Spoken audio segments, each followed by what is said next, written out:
happening, people? We are live. This is Fight Talk with the BMAs. We're doing a watch along for UFC 299, Malley versus Vera. Main card just started, or it started now. Yadong versus Petr. Yadong just walking out now. Just waiting for K West to join. Yusuf might join, I'm not sure. But anyway, we're here to give our live reactions, watch these fights. Message Yusuf. See if he wants to join. I think he's asleep. But other than that, looking forward to these fights, man. I can't wait. Can't wait. It's such a great card. Such a great card. We'll watch the prelims later. It's 7 a.m. here. So I'll watch the prelims later on. And yeah, I'm excited for this. I'm excited.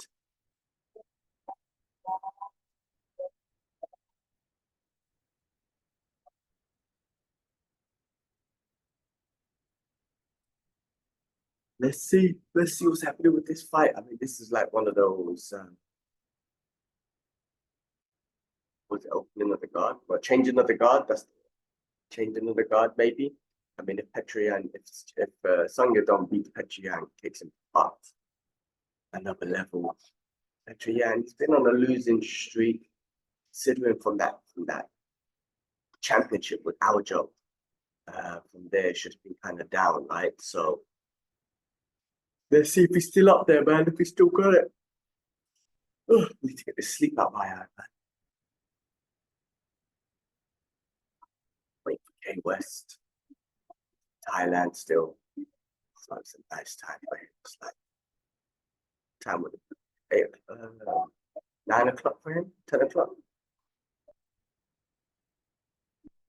Nice time to just wake up. Lights at 10 o'clock.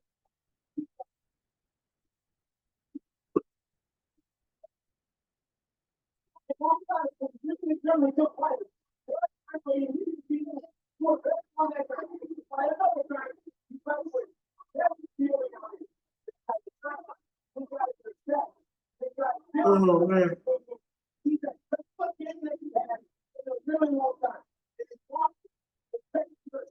It's only a boxing fight. Something I don't claim to be the best boxer in the division.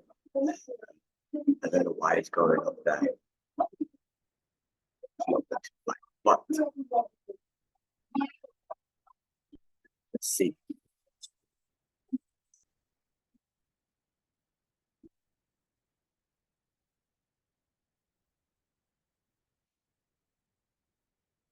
Live reaction to my phone as well.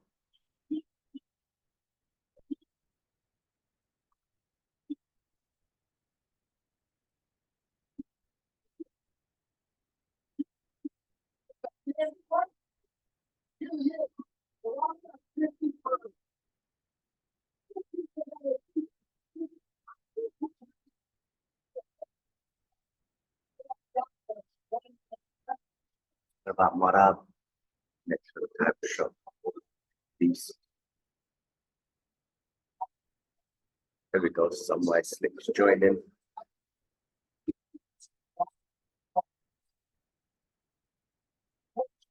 Oh. Hello. There we go. What's happening? Can you hear me, bro?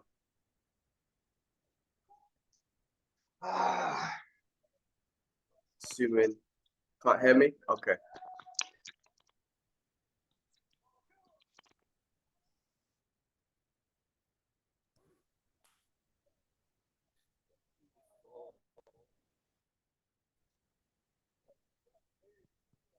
Check.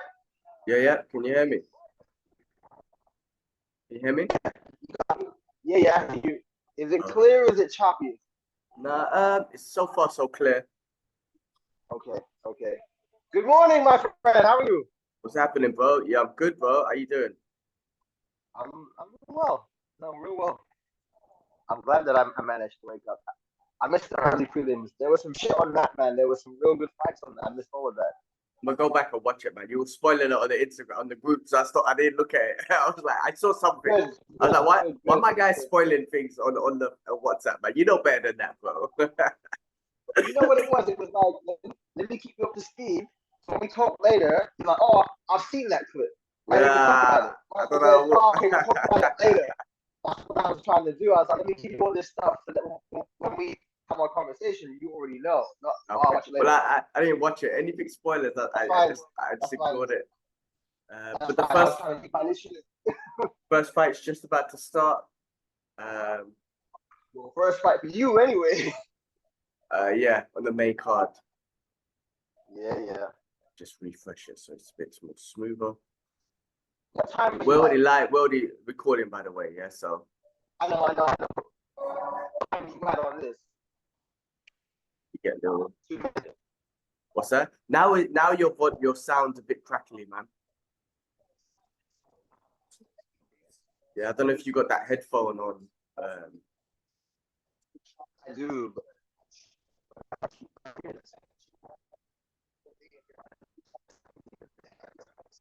Yeah, it's like bare noise going on. All right, let's do this, man. We are live. UFC 299 live reaction. Here we go. First fight of the night, or main card fight of the night. Petr versus Yadong. It's gonna be exciting. Let's go, bro.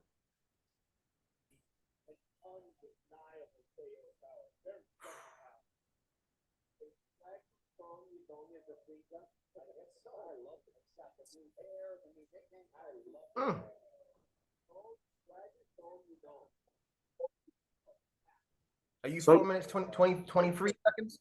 4 minutes, 22? Yes, yeah. We're on time. Good. Synced up. Oh, wow. After 6 months, we got there. I know. Song Yadong was he keeps claiming that he's the best boxer in the division, which is a good thing, but it's an interesting take that is claim to make. Yeah, it's an interesting claim to make, like considering it's MMA and whatnot. I mean, I know a lot of people do that anyway, but why this division? I would say okay, the champ, great striker, right? Cheeto being the champ, but you got wrestling heavy dude. Cheeto being a champ. Sean, you mean, no? Did I say Cheeto? I mean Sean, yeah. Right, yeah, sniper. And then you got the wrestling heavy, Mariah up there as well. Yep. Interesting take, interesting claim to make though, yeah. But he's all rounder though, Song, no? Yeah, exactly. He trains with them guys, UIFA and them, so wrestling, yes, wrestling both as well. Of course. So he can do everything. These guys are just feeling each other out. Yeah, it has to be done. Oof, that was nice. Oh. Well, you think Petr is done if he loses this fight? I wouldn't say done, but yeah, I mean, to get a championship and whatnot, it seems like it with these dudes. So if he wins, I mean, I was a good body shot. If he wins, then yeah, I guess there's still something up there. He's still number 4, right? So he still can compete with the top 5. But if he loses, then I guess he drops to, within the top 10, basically. I mean, he's been against some real tough opponents. Like it's been no slouches. So of course. Yeah, it's just the opposition is just too good, man. I mean, it's been the champ all the way. Right, so it was Aljo, it was champ, Sugar, champ. Who else? That's it. Oh, Marab, right? Aljo and Marab, who's gonna fight for the first. So it's been the top of it's the top 5. Yeah. That's what it is.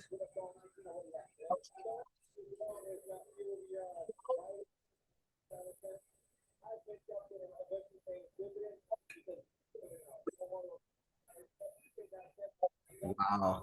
I don't think Yusuf's gonna make it, right? I guess not. I did bust a note in the WhatsApp to let me know if he's gonna be on. I'll send him a link, but I think it's late night. It's late. Yeah, man. No doubt. You see, Strong has got Petr biting on them level changes every time. What's that? Oh, down. Hold Hold up.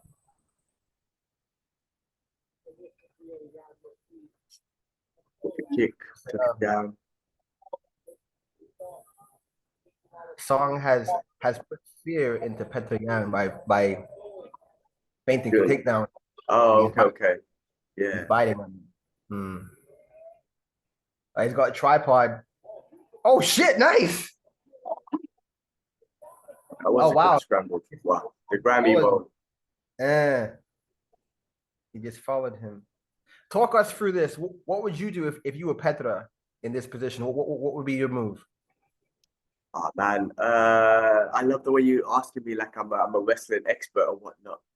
No, but you're a jiu-jitsu dude, man. Come on. Yeah, I know. It's true. Yeah. You've been in more positions than I have. I mean, yeah. So yeah, no, you're right. You're right. I mean, off the top of my head, I couldn't. Okay. Next one. Okay. Yeah. I think it's good that we able to give the fans that information as well because it's important. Yeah. Okay. Yeah. I'll pick your brain later. Yeah, definitely. Yeah. I think You're on gonna the spot, I was like, you're gonna be DC from now on. that guy. The Just level of technicality wise, you know. Yeah, but the level of technicality is different with them guys. But yeah, all right, I'll try my best. Look here, man. Your technicality is way better than mine. I just know. Oh, takedown. Yeah. I guess I could talk about what I possibly could do. Yeah, that's exactly, what I'm saying. Rather than what should be done, because there's a difference because they know exactly what should be done in that position. But then again, it's MMA and it changes and it's fluid, right? So anything can be done. There you go. So I'll pick your brain every now and then, and but it looks like Song, it looks like Song took that round. I mean, definitely, especially finishing the last round like the way he did. Yeah, definitely. Well, I mean, he changed his hair. He turned Super Saiyan before the fight, so you know he's pumped. Maybe that's in respect for maybe so. Akira, who passed away. Yeah. I know about that. Yeah, the creator of Dragon Ball. You know, like, did you ever see a picture of him at his later ages? No. Anywhere? No. Me too. I always see the one where he's like a young man. And he's kind of like drawing or something. Yeah. I didn't see because he was like 68 or something. I didn't see no pictures of his old self. Right. Yeah. In all the years, I've never seen anything of him older. I think he was a recluse, right? What's that? Sorry. Wait a minute. Oh, Song's going in, man. Putting the pressure on. High pressure. High pressure, push him against the underhook. Pretty Young got the underhook. Oh, that was nice on the break. Nice elbow, yeah. I think you're like a second ahead of me, you know? Hmm? I feel like you're a second ahead of me. Possibly. Because you're reacting to things like a second. Well, that's been 6 months as well. It's been like that, yeah. There was like a minute gap, right? Yeah. Well, yeah, it was quite far. So I mean, I feel like Song's got the edge. He's got the edge so far on this fight. He does. I mean, it's round 2, and I don't feel like. Well, that was nice. Come back actually. So I think because of the level changes, I think he's throwing like uppercuts and lower shots now. Yeah, now he's got a deterrent for it. But at the first round, he was biting on them hard, and it was setting up combination. Well, there's another good overhand by Song Yadong. Yeah. Another one, though. I didn't connect this one. Man, Song Yadong, he looks so good, man. Yeah, he's on point, right? Yeah, he looks really good. And look at that. And his shot again. Yeah, Petr, he don't want none of that. He probably got nightmares thinking about Marab just dragging him across the fucking cage. Anyone in this division needs to be practicing that. They're wrestling and they're scrambling, especially when you're thinking about Marab. Yeah, man. He put himself on the map. That fight and then Cejudo, he scared a lot of people, man. Interesting. Petr was elbowing his forearm. At least you can, some damage towards that. Right. Yeah, no, that's a different technique. Ooh. Who you got for this fight anyway? I'm gonna go for Song Yadong. Yeah. But I was good. Just because of Petr previous performance, but it's not like he's. When I say previous performance, you're right. He fought against the champions, man. Really, the top tier of the fight. What happened? Oh, what's happening? His glove. Oh, the way his body language is like something. No. Oh, That's what the tape. Yeah, he's trying to get back to the fight. Right. Yeah. Okay. Oh. Okay. Okay, nothing. Was that a trip? Looked like it. Petr seems for a second that he's on it. It should burst. I think that there must be somebody in the prep area that's going quite tape heavy today. I don't know. They're probably having a bad day because somebody they literally taped Macy Barber's like thumb all the way up to like almost halfway up to her thumb. It was so strange to see that. And her opponent, it was neat, but her one was like literally like she had injured her thumb. It was weird. Oh, damn. Okay. So yeah, there's been a tape issue tonight. Yeah, and she pointed out to the referee, but he didn't see it.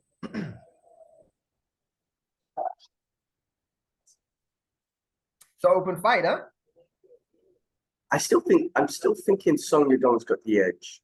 And you got to think about Song Yadong got a win over Chito Vera. I know Chito wasn't won that back and he wasn't happy with that decision, but yeah. That was a close fight.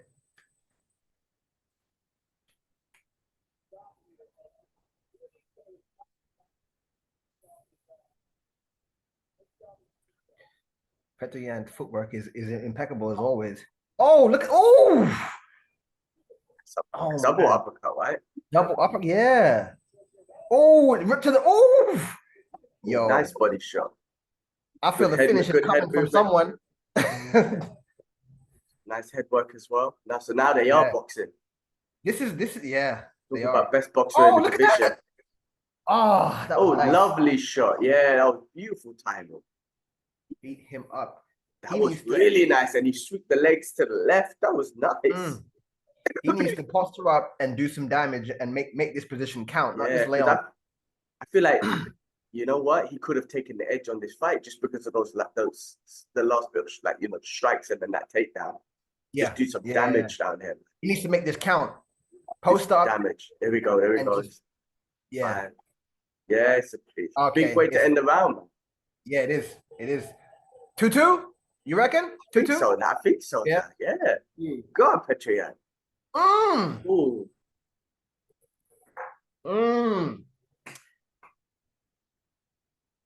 That was 2 halves, man. Cut him good. Yeah, he did. Hold on. I think I've got another light in here. Hold on.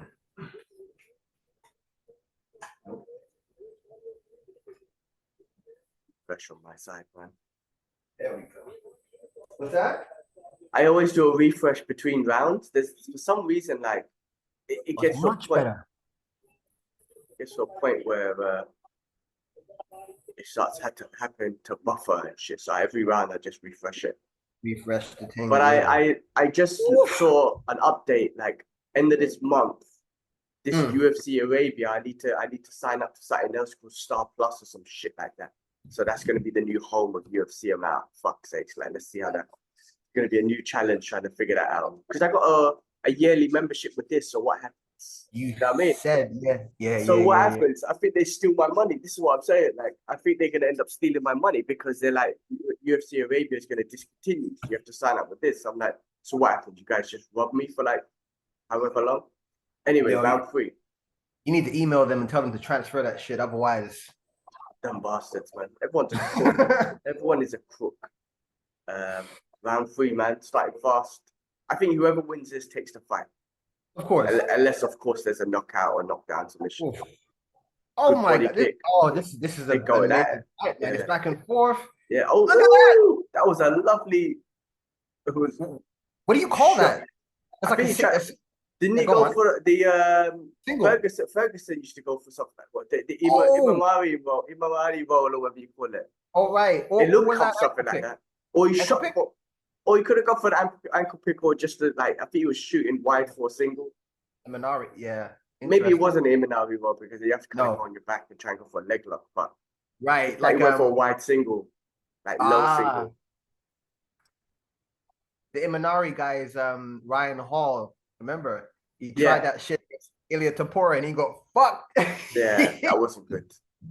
Ooh, spinning wheel kick. And then Song Yadong throws one back to the body. Yep. Oh man, this is such a great Great fight fight. Great for fight. Yan, because it's not wrestling heavy. It's Yeah. everything. Yeah.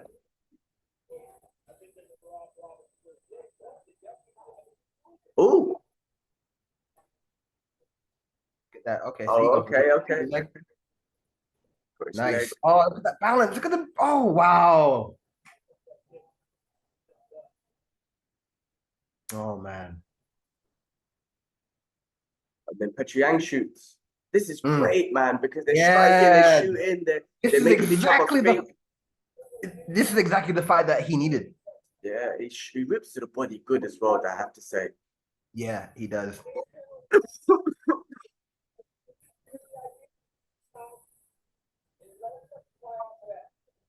He almost reminds me of Canelo Alvarez in boxing, the way he kind of dips this to the side and rips hard, you know.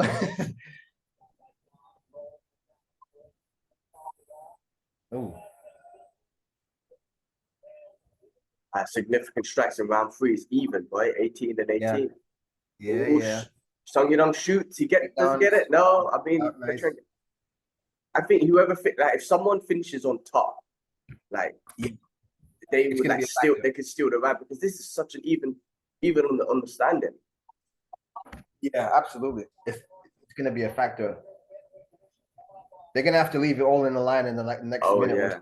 Otherwise, it's gonna be a hard decision to make. 2 minutes left. Yeah. They're going back and forth, man.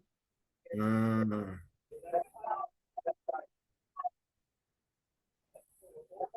But Song seems to be trying to keep more active. Like, you know what I mean? He's throwing the jab. Yeah. It's like he's fully aware that he needs to leave a statement. Yeah. Like I feel like he's just keeping more active. Yeah, Petr's a bit more on the outside, lateral movement. Yeah. Diving in, diving out. Can't leave it in the hands of the judges, man. Not this one, man. Upset about that, huh? Yeah, not now, man. Not at this point. Never. Just never. I mean, but it is the end of almost the end of the fight. Look how freaking tired they must be with the constant level changing and fast-paced fights. Yeah. Could that if he clasps the hand to get the okay, nice. Should go for a single. There we go. No. Oh wow, he turned it into it. Wow. All right. Turned into it nicely. Oh my gosh. So if he finishes on top, does he steal the round? I mean, if he does some serious damage here, man, does he finish the round or does Song Yadong get up? Because he could steal the round with this, with pure damage and just being on top. That stand-up was very, very even. I mean, at the end, Song Yadong was turning it up a little bit more. But I think Petr could steal the round. Right here is where he needs to do something show-stopping or really damaging. Damage. There you go. Yeah, damage, elbows, hammer fist. This could but be Song is doing a great job of making it difficult, huh? He is making it difficult, but he's going to end up on top. 20 seconds left. He's going to end up on top. He's going to finish the fight on top, especially in that round. I mean, look at the points as well. Yan, yeah. Oh shit! So at this rate, it would be Yan's, right? It would be. I mean, oh no, was it Yan? It was trying to go for a dust. It was 38 significant strikes in the second round, and then he had most. I think he had 29 to something in the third round. So I think it's Yan for this one. Wow. Okay. Let's see this. See what nice, the judges man. say. That was a great fight. Great fight. Yeah. They're all parading him like he won. So I feel like he won. He's got to chill out a little bit. Yeah. There's Uriah with his bum chin. There's Michael Douglas, Kirk Douglas looking motherfucker. Kirk Douglas, yeah, with his hair and whatnot. Huh? Kirk Douglas. Yeah. Kirk Douglas is Kurt Michael. Russell. What do you mean, Kurt Russell? No. Kirk Douglas is Michael Douglas's father. He's the dude that played Spartacus all those years ago. Oh, damn. Okay. Yeah, Kirk Douglas is the original bum chin. Oh, damn. I didn't know that. Yeah, man. He died a couple years ago. He was like 90 something. He was a fossil and he died recently. A fossil. Fucking hell. Yeah, man. The original. Yeah, Kirk Douglas, man. Legend. You never seen the original Spartacus movie, no? Probably have not, no. Oh, okay. It's pretty much Gladiator-ish. Elements of that, you know? Yeah. Man, what a start to the card, huh? You woke up. Great start. You got a great wake-up call for this fight, for this card here. Yeah, 7 o'clock's okay, man. It's good to just wake up, watch fights. Yeah, no doubt. Anything earlier, like prelims, it's hard to wake up like 5 a.m., 4 a.m. for prelims. I'll watch it later. They already uploaded, so I'll watch it now. Let's see who wins this. Yeah. All 3 judges. Unanimous decision. Oh, wow. You won it by unanimous decision. Yeah, that was surprising. I thought Song Yadong at least took the first round, and the second round was very close, but I thought Song Yadong took the first round. Interesting. It is. But he took the second round in a big way. On point. You know what? Like, yeah, people counted out Petr Yang. I think I might have been one of them, man. Did you? I might have been one of them, man. No, when I say count him out, just thinking, all right, maybe it's done. I mean, against a Marab, because Marab for me is like that dude in the division. He is, but like we always say, it's the styles, isn't it? Right? And stylistically, he just fought people that were just better than him in certain spots, and that's just what went against him. So that's it, man. Can't forget how great he is. He was champion end of the day. So remember we talked about it last week, and I said like I can't believe he just was there and he wasn't. We forgot about him.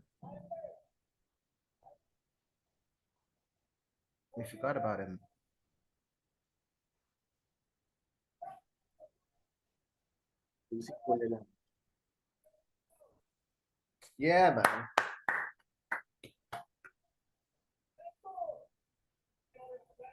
Yo, I'm happy for that result, you know. I am. Yeah, good for him. Yeah, I'm happy for that result. That's great. I mean, Song Yadong's still young, so he's still got so much time in the division, so much time and whatnot. But yeah, good for him. Because many people counted him out, just like many people definitely will count out Francis Ngannou. Oh, I mean, how about that knockout, man? Damn. I tell you what, the reason, look, what you said makes sense. It's supposed to happen that way. But because of what Francis did with Tyson Fury, it just wasn't expected that would happen. And it happened in round 2, right? So it just seems like, again? Cheering for Donald Trump. This guy's always here. What the, hey? This guy. What's he doing here, man? He loves the fights, and I guess they love him in Miami. Well, he's greased up enough, so it makes sense, right? look at the everyone's going crazy for him. I know. Hey, Donald, you missed a spot behind your ear. Guy is greased up. Definitely looking orange as hell. Yeah, I'm saying. Remember back in the days, well, before he was president, before that whole time, if he came out when he came out in the UFC, there was like booze and all this shit. Now, listen to the pop that he's getting. Like, it's crazy. It's there. You know, like, for all the things that he, has said that's rubbed people the wrong way and on all that, I must say that he has said certain things that a lot of presidents wouldn't say. That's for the people, like some good shit, and he's even called out Hillary, like, I remember he's talking about how they make their tax breaks and stuff, and I'm like, you do this too, you exploit this system. Who talks about that kind of stuff? Exactly. I even heard him say, I can't remember who was interviewing him, but he was trying to say the guy who interviewed was trying to say to him how bad Putin is, and he goes, "Yeah, there's a lot of killers from all over the world. We've done some bad things too." Like he said it straight, and the guy was trying to take it back to Putin, and he goes, "We have done some bad things too." Like, I mean, nobody says that, so I agree. Listen, he's definitely says some shit. Definitely says a lot of shit that I don't agree with, but yes, he definitely speaks some truth. And in his time, not that I know everything, not that I follow everything, but me neither. The apparently the economy was better. There was less wars that they were involved in, like stuff like that. He claims that if he was in, he claims that when he was in. You mean his last tenure? There was less wars. Yeah, like he didn't go. There was no. He claims that if he was president, the Russia-Ukraine war wouldn't happen. I don't listen with the Palestine-Israel situation. Obviously, on that one, I think it's very much pro-Israel, very much, right? So that's a bit of a dangerous one. So when I say dangerous, I just don't know how much he will support. There won't be no. I mean, look, it doesn't matter. The US will never support the lives of Palestinians anyway. But I mean, listen, I mean, end of the day, I don't know any about this political shit. But people love him now. End of the day, people love him. So there's one thing that I don't know if I told you, but it kind of made me think differently about him, is where he said when I die, this is what Donald said, when I die, I want to come back.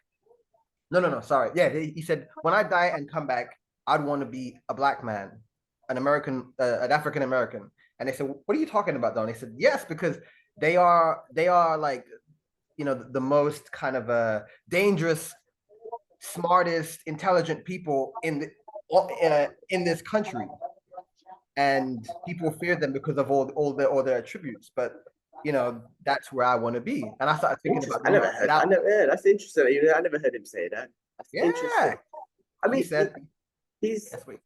listen. He's got some values, and he says some shit, right? Which is wrong. But like I say, he also looks at things at different perspectives and says stuff like what he just said, what you just told me. And again, listen, bro. Look, and Biden is a fucking zombie, and people honestly, Biden was in presidency just because nobody wanted Trump.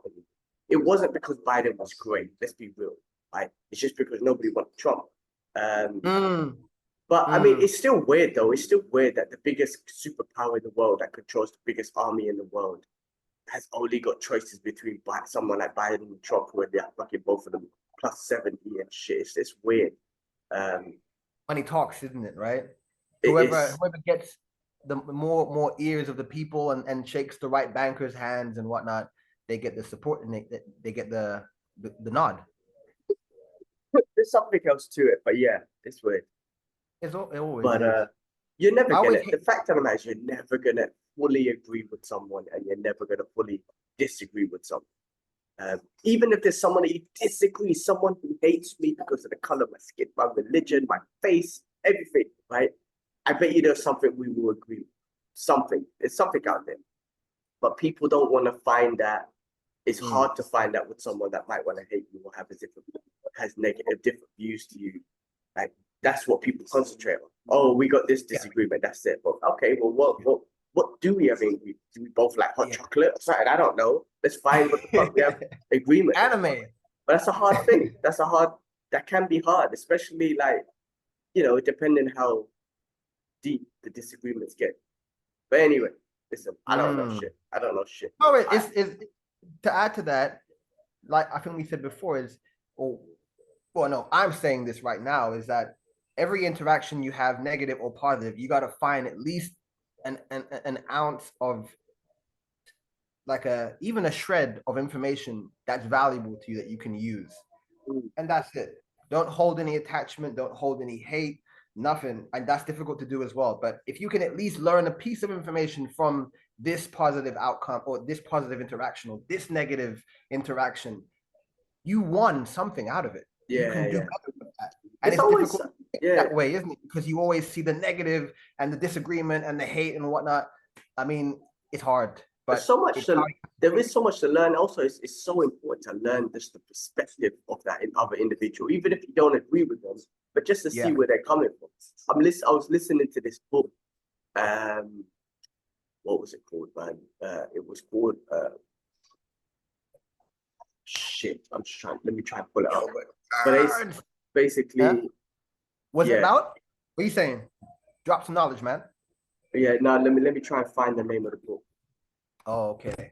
Well, yeah, no, it's important to learn, and I think that's what makes the best managers, right? Yeah. If you're able to empathize with other people and understand where they're coming from, people are gonna like you. People are gonna respect you more than if you're just this fearful dictator and whatnot. But you know, it depends on how you talk, how you carry yourself. Yeah, exactly. I mean, the book's called Healing Resistance by Kazu Haga, and he basically talking about it's so important to at least, because he talks about peaceful protest, talks about being peacefully protesting. Like it's very much influenced by Martin Luther King's approach to the civil rights movement and having a very peaceful protest and all that sort of stuff. But yeah, he was talking about it. He listens to, for example, Ben Shapiro, who he does not agree with on like 95% of things that he says, but he goes, it's important for him to listen to him and understand where he's coming from and people like that, where they're coming from, just to understand that. Whether he still doesn't agree with them or not, there could be something they could agree with, because 95% of stuff I don't agree with, but it's important that I listen to him and just hear his perspective. And that's why it's important that everyone gets a platform. I hate so cancellation bullshit. It's just stupid. Like, everyone deserves a platform. You need to hear where they're coming from to understand that mind frame. Yeah, you're totally right there, and that's a good book by the sounds of it, because you know that can be adopted to anything in life. Oh yeah, definitely. Absolutely.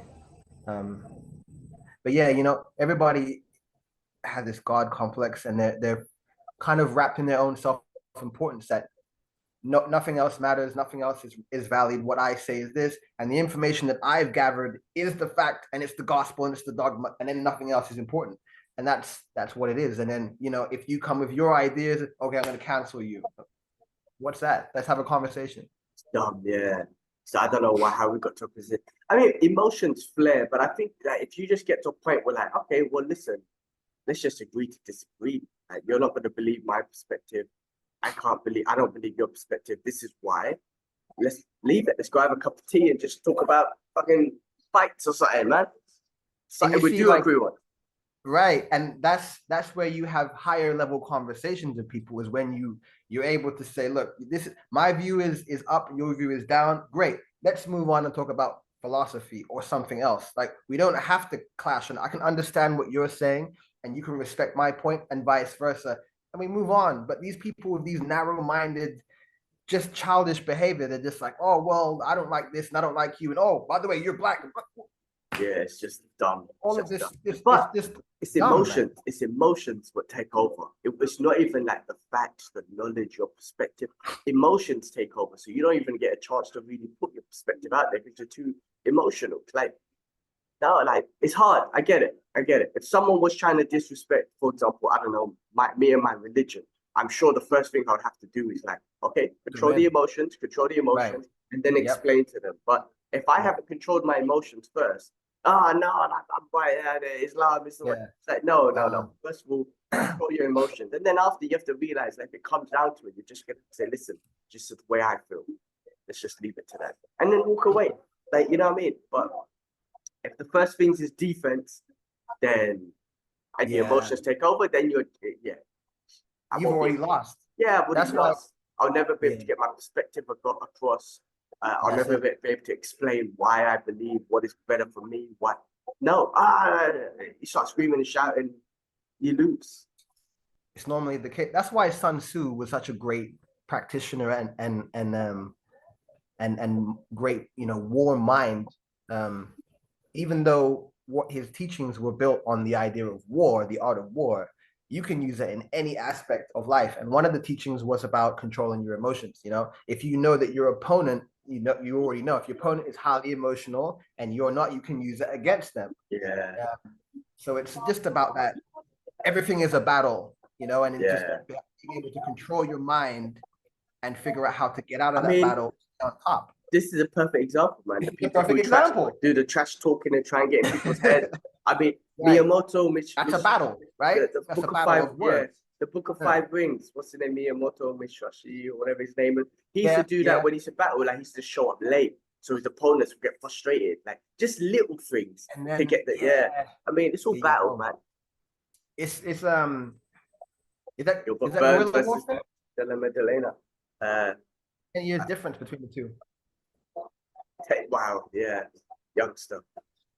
Gilbert's still a dog, man. Still doing it. Man, 7.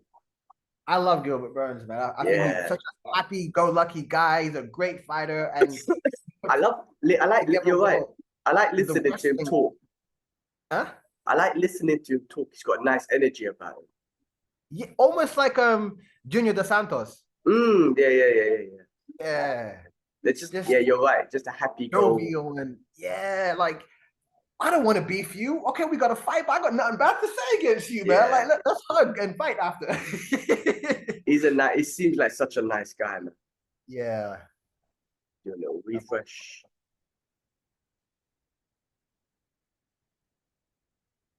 Yeah, he didn't become champion, right? He's definitely top tier fighter. I mean, he's top 4.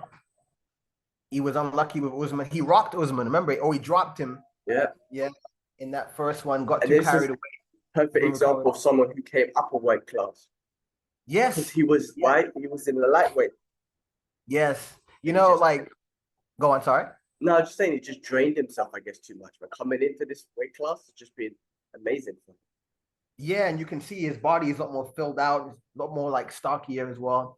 There was Micho what's his name? Micho Pereira and that Olinsky guy, right? Micho Pereira, like both of those guys have gone up. Like Micho Pereira has gone up a weight class, and Olinsky was a lightweight, and he went down, and the clash happened. And I'm not going to say anymore, but it's just light heavyweight. From light heavyweight, he came down. Said lightweight. Light heavy, yeah. His opponent is a light heavyweight. Okay. And Michel went up, right? Because he was always missing weight. Yeah. Let's record this live reaction just in case we see something amazing. It was a great fight, though. I will check that fight out later. It's on the plans. Yeah. I think like the videos that I sent you, they're probably going to be taken off by the time you watch it anyway, because of most likely. Right. There we go, man. Yeah. I mean, Burns is his base is obviously jiu-jitsu. There you go. Wrap him. I was just talking about that before he got, and then he took his back. Look at that, he took his back. Oh my, almost got his back. Oh no, Maddalena's up. Okay. Back down again. Welcome to the drowning pool, Maddalena. That's it. One hook in. Nope, he's up. It doesn't. Good scramble.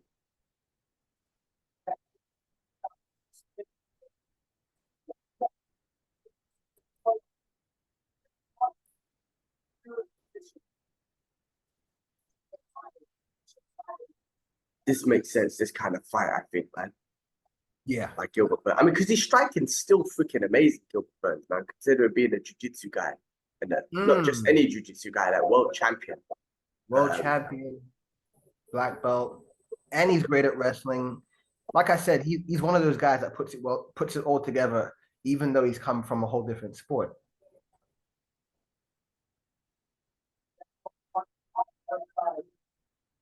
Ooh, oh, damn, okay.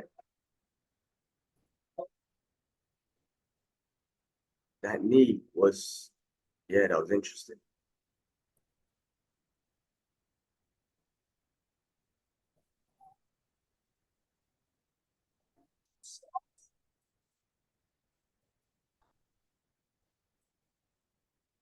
That's illegal.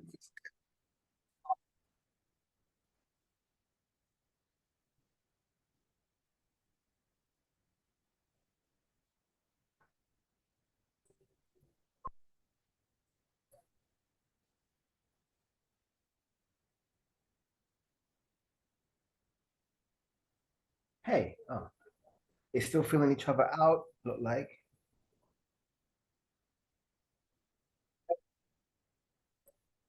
It's a close first round. Oh, there we go. Just wondering why my screen is so damn dark. Color turned down.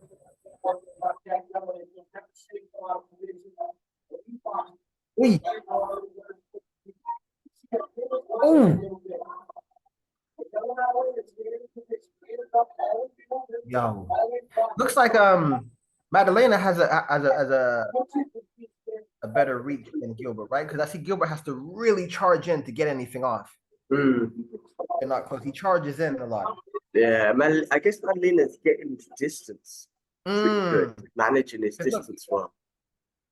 Exactly, because he's on the outside. He's got Gilbert against the cage, and obviously he's trying to feel him out right now.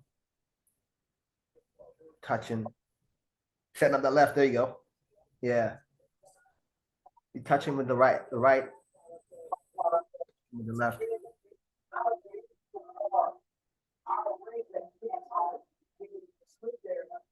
Yeah, and he's in the middle of the octagon as well. He's doing a really good job of just holding his ground and keeping Gilbert on the outside. Yeah, keeping him on the back foot. That's it. Yeah.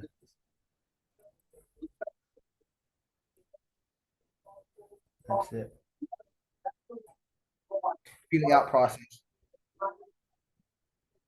Good body.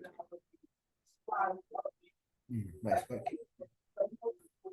I think Gilbert could do that, like 4 more kicks, I guess, and then go for the level change are good. Oh, would he finish on top? Finishing around onto that's a statement. Beat still. Beat him. Oh, I mean, didn't really was able to push too much. Oof. Okay. What's that? Even though he finished on top, he wasn't able to get too much down because Maddalena put his legs up immediately.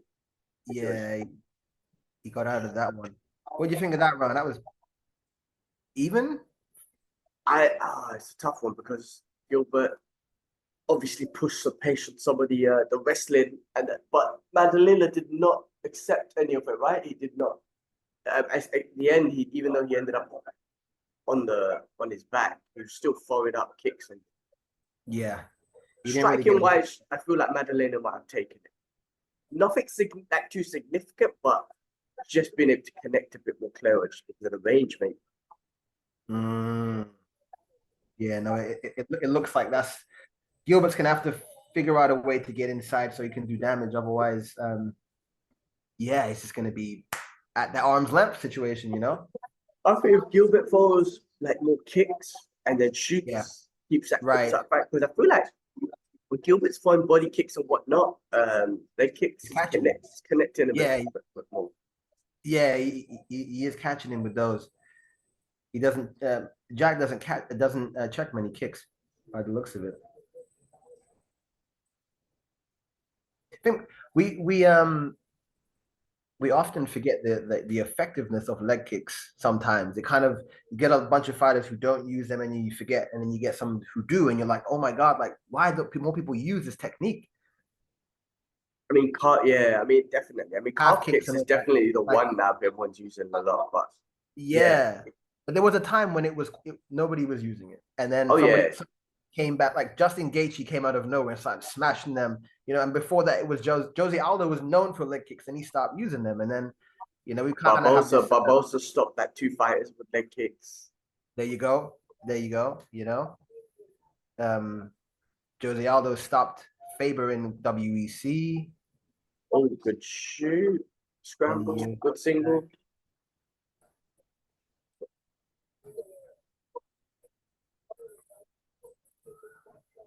Oh, nice. Got that cradle, right? Yeah, that is. Oh man, I haven't seen that in a long time. Oh, he's got it tight. He's got good grip. Yeah, just kind of eliminates the one hand and one leg. Oh, he's out. Yeah. He switched to a double.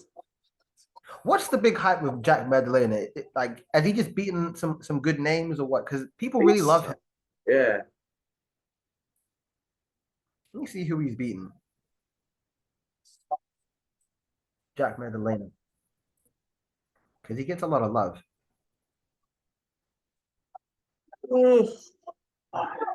Oh, good elbow. Oh, he woke him up.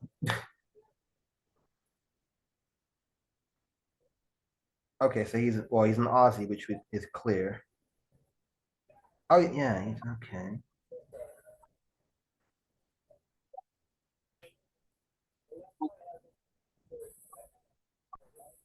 Oh, he's on a ridiculous winning streak. That's what it is. Ah, what's his win streak? He is like 10 fight win streak. Oh damn, okay. Isn't wait, my math's terrible. Yeah, no, more than that. What the fuck?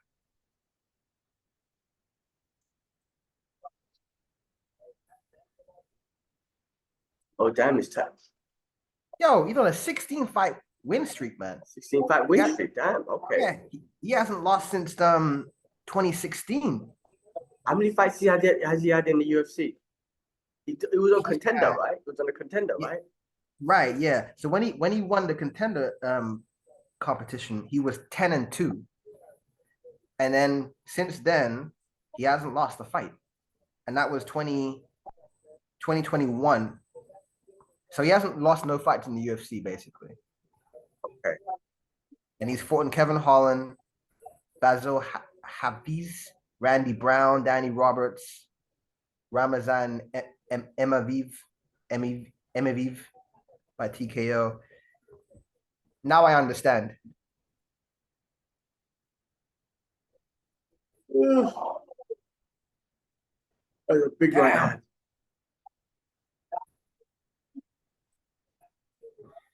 Oh, he shot that nice. That was a good shot. You see that?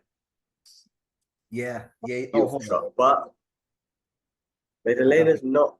She's got that cradle again. Maddalena's not accepting them, man, which is a good thing. Yeah, no, he's going against that. He's making it difficult. He's doing the right things, man. Yeah, Gilbert is he going to end up on top again like he did in round one? I mean, that's where he makes a statement, right? Exactly. But he needs to do damage, right? That's what it is. Like we often think, oh yeah, he got him down. Yeah, but what did you do? Yeah. Oh, is he getting his back? The argument comes in. Oh yeah, he does. Ooh, he's got his back. Oh, it's a beautiful transition. Yeah. What are you trying to? What are you trying to go? Oh man, if Gilbert Burns had more time, then you never know when. You've got 10 seconds left. Oh, he ain't got much time. Okay. So what does Gilbert have to do to finish this? Okay, he's got one. I mean, yeah, no, I think Maddalena's he's already got 2-1. He's protected his neck. He's got 2-1. He knew that he could survive that last 10 seconds. Yeah. So Yeah. That was for the judges' sake. It's a good job there. Good. Ooh, good elbow. Oh. Good body shot. That overhand right. Even though he blocked it a little bit, but still. Yeah. He absorbed most of it. Huh? No, I was just thinking about making a coffee. I'll make one after. Tomorrow's the first day of Ramadan. Well, today's the first day. Tomorrow's the first day we don't eat. So new routine. All right, man. What do you is there anything you're gonna practice differently this time around? I wouldn't say different, just just be very disciplined with with everything as I can. And when I mean everything, I'm talking about obviously the food and all that stuff is easy, that part, the fast part is easy. Obviously, try and keep up my prayers. I do want to try and go to the mosque every night if I can. If I don't every night, at least a couple times in a week. Because normally I just read the prayers at home, but I'm gonna try and go to the mosque. And then just the other stuff. Be disciplined with like You know, if I go to the gym, I see a chick doing squats, like, just don't look. You know what I'm saying? All these, everything. I'm talking about any little thing. You know what I'm saying? You know what I mean? I remember last year I was trying to, like, when I was at the gym training, and Yeah. that was the first time I went to that gym. It was during Ramadan as well, and I was just like, man, I got to cover my eyes everywhere I go, man. Everyone's doing Instagram videos and, you know, deadlifts and squats and that fuck. And just keep your head, eyes on the ground. We're talking about women here, yeah? Yeah, of course, yeah. All right. So I'm just talking about being disciplined with all sort of temptations and everything. Okay, not corrupting your mind. Yeah. Oh, Good head kick. Oh, and then shit, he's. Oh, is he? I think he's compromised, man. Yeah, I don't know if we're connected to making compromise. I think we're. Oh, beautiful shot, shot. But does he get it? Instinctual. Instinctual.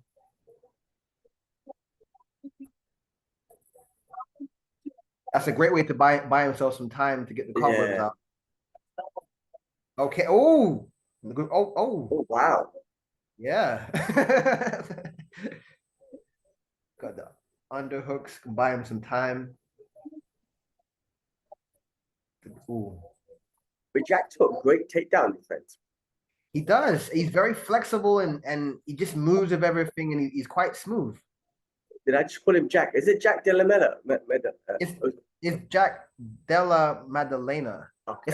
It's a mouthful, isn't it? Let's call him JDM. JDM, yeah.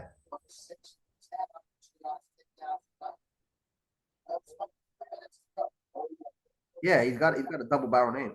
Yeah, Burns was definitely relentless with that takedown. Especially in the third round, just pushing that pace, that wrestling pace to get that takedown. Goes to show, man, he's got that cardio, man. Who's that queen sitting on the left? I don't know why I've noticed her. Is she in the cage with a big chain and she looks like fucking Queen Elizabeth and shit with a jacket on. I see her some aristocratic looking broad. Yeah, that's the word. Aristocrat. I look at that dude on the right with that beard. KFC guy. White block. Yeah. Looks like the KFC man. Yeah, the Colonel. Colonel Sanders. That was great. Got 2 minutes. Burns is stealing this round with the relentless wrestling. Can he steal the fight? He's got a hook in.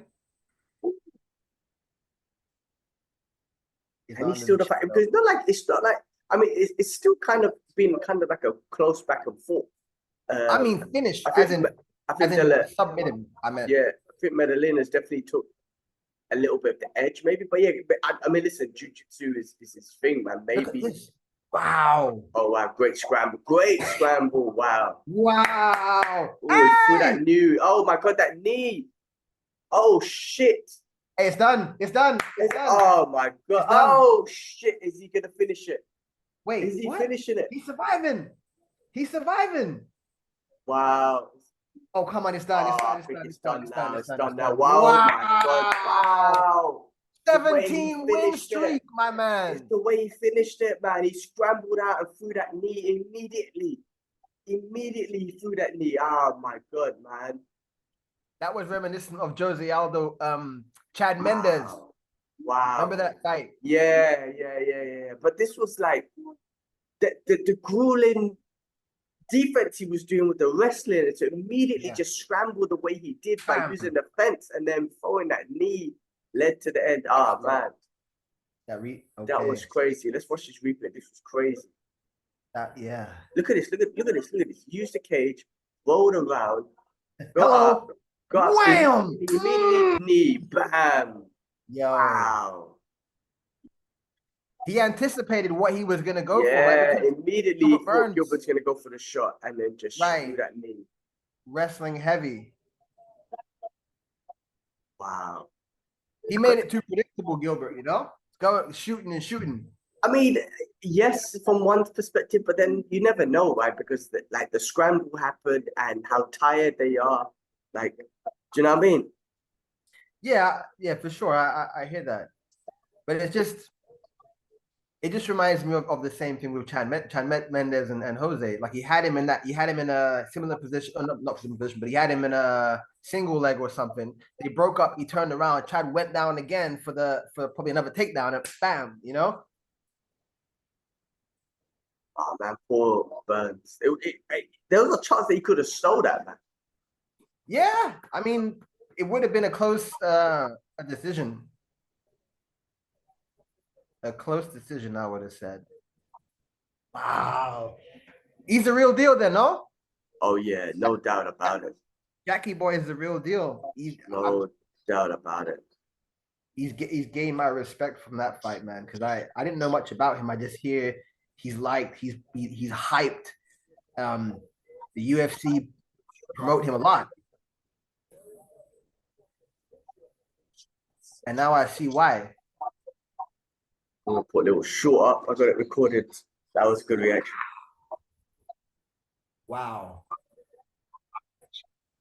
And Gilbert's still down, man. Damn. Oh my God. What? That's a. Wow.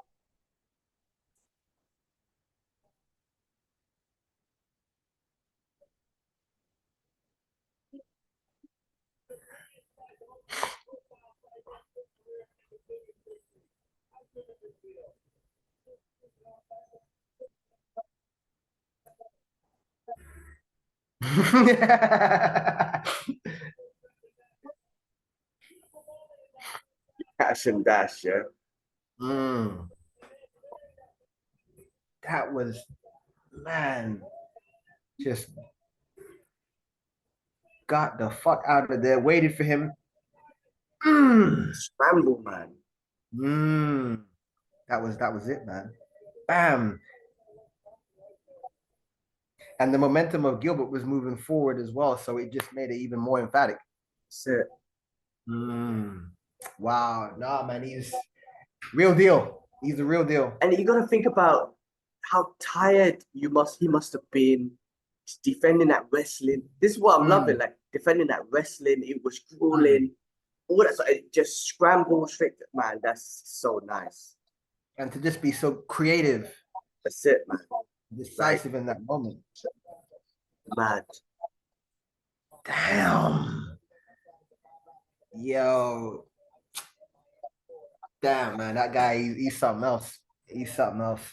So he's probably gonna go to what, 5th place, right? Because he just beat 4th. So yeah, I mean, definitely within the top. What was he, number 11, man? So he was 11. Yeah. Top 5, would you say? I don't know if he goes straight into top 5, man, but definitely. I mean, because Burns was 4, right? So yeah, that's a jump, man. That's still 6 places. Yes, so it could be, man. Well, you never know with these crooks and their rankings and their pound for pound and all this stuff. Like, what does it really all mean? Yeah. We know. Well, yeah, we know what the real kind of measurement is, and that's the fans, because the UFC will make the fights what is the most interesting, right? Which brings the most money, not necessarily what's fair to the rankings. Oh shit! GSP legend. Hey, and Glover's there as well. Another legend.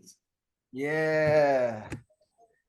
I always find it so strange seeing GSP with hair. I think I've said it before. It's like it always reminds me of Krillin when he started fighting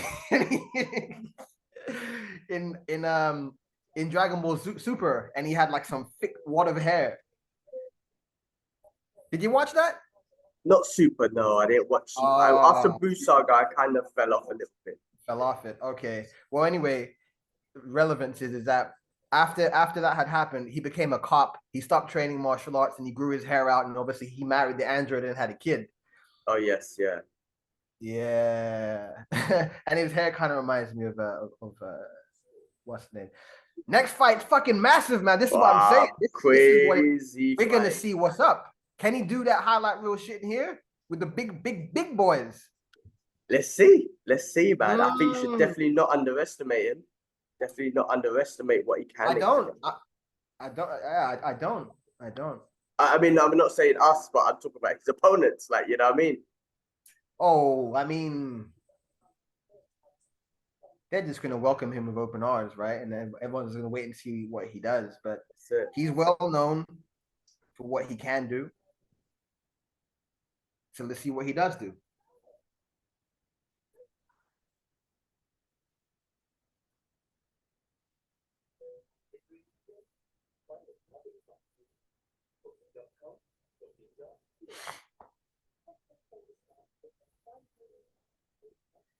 Massively, man.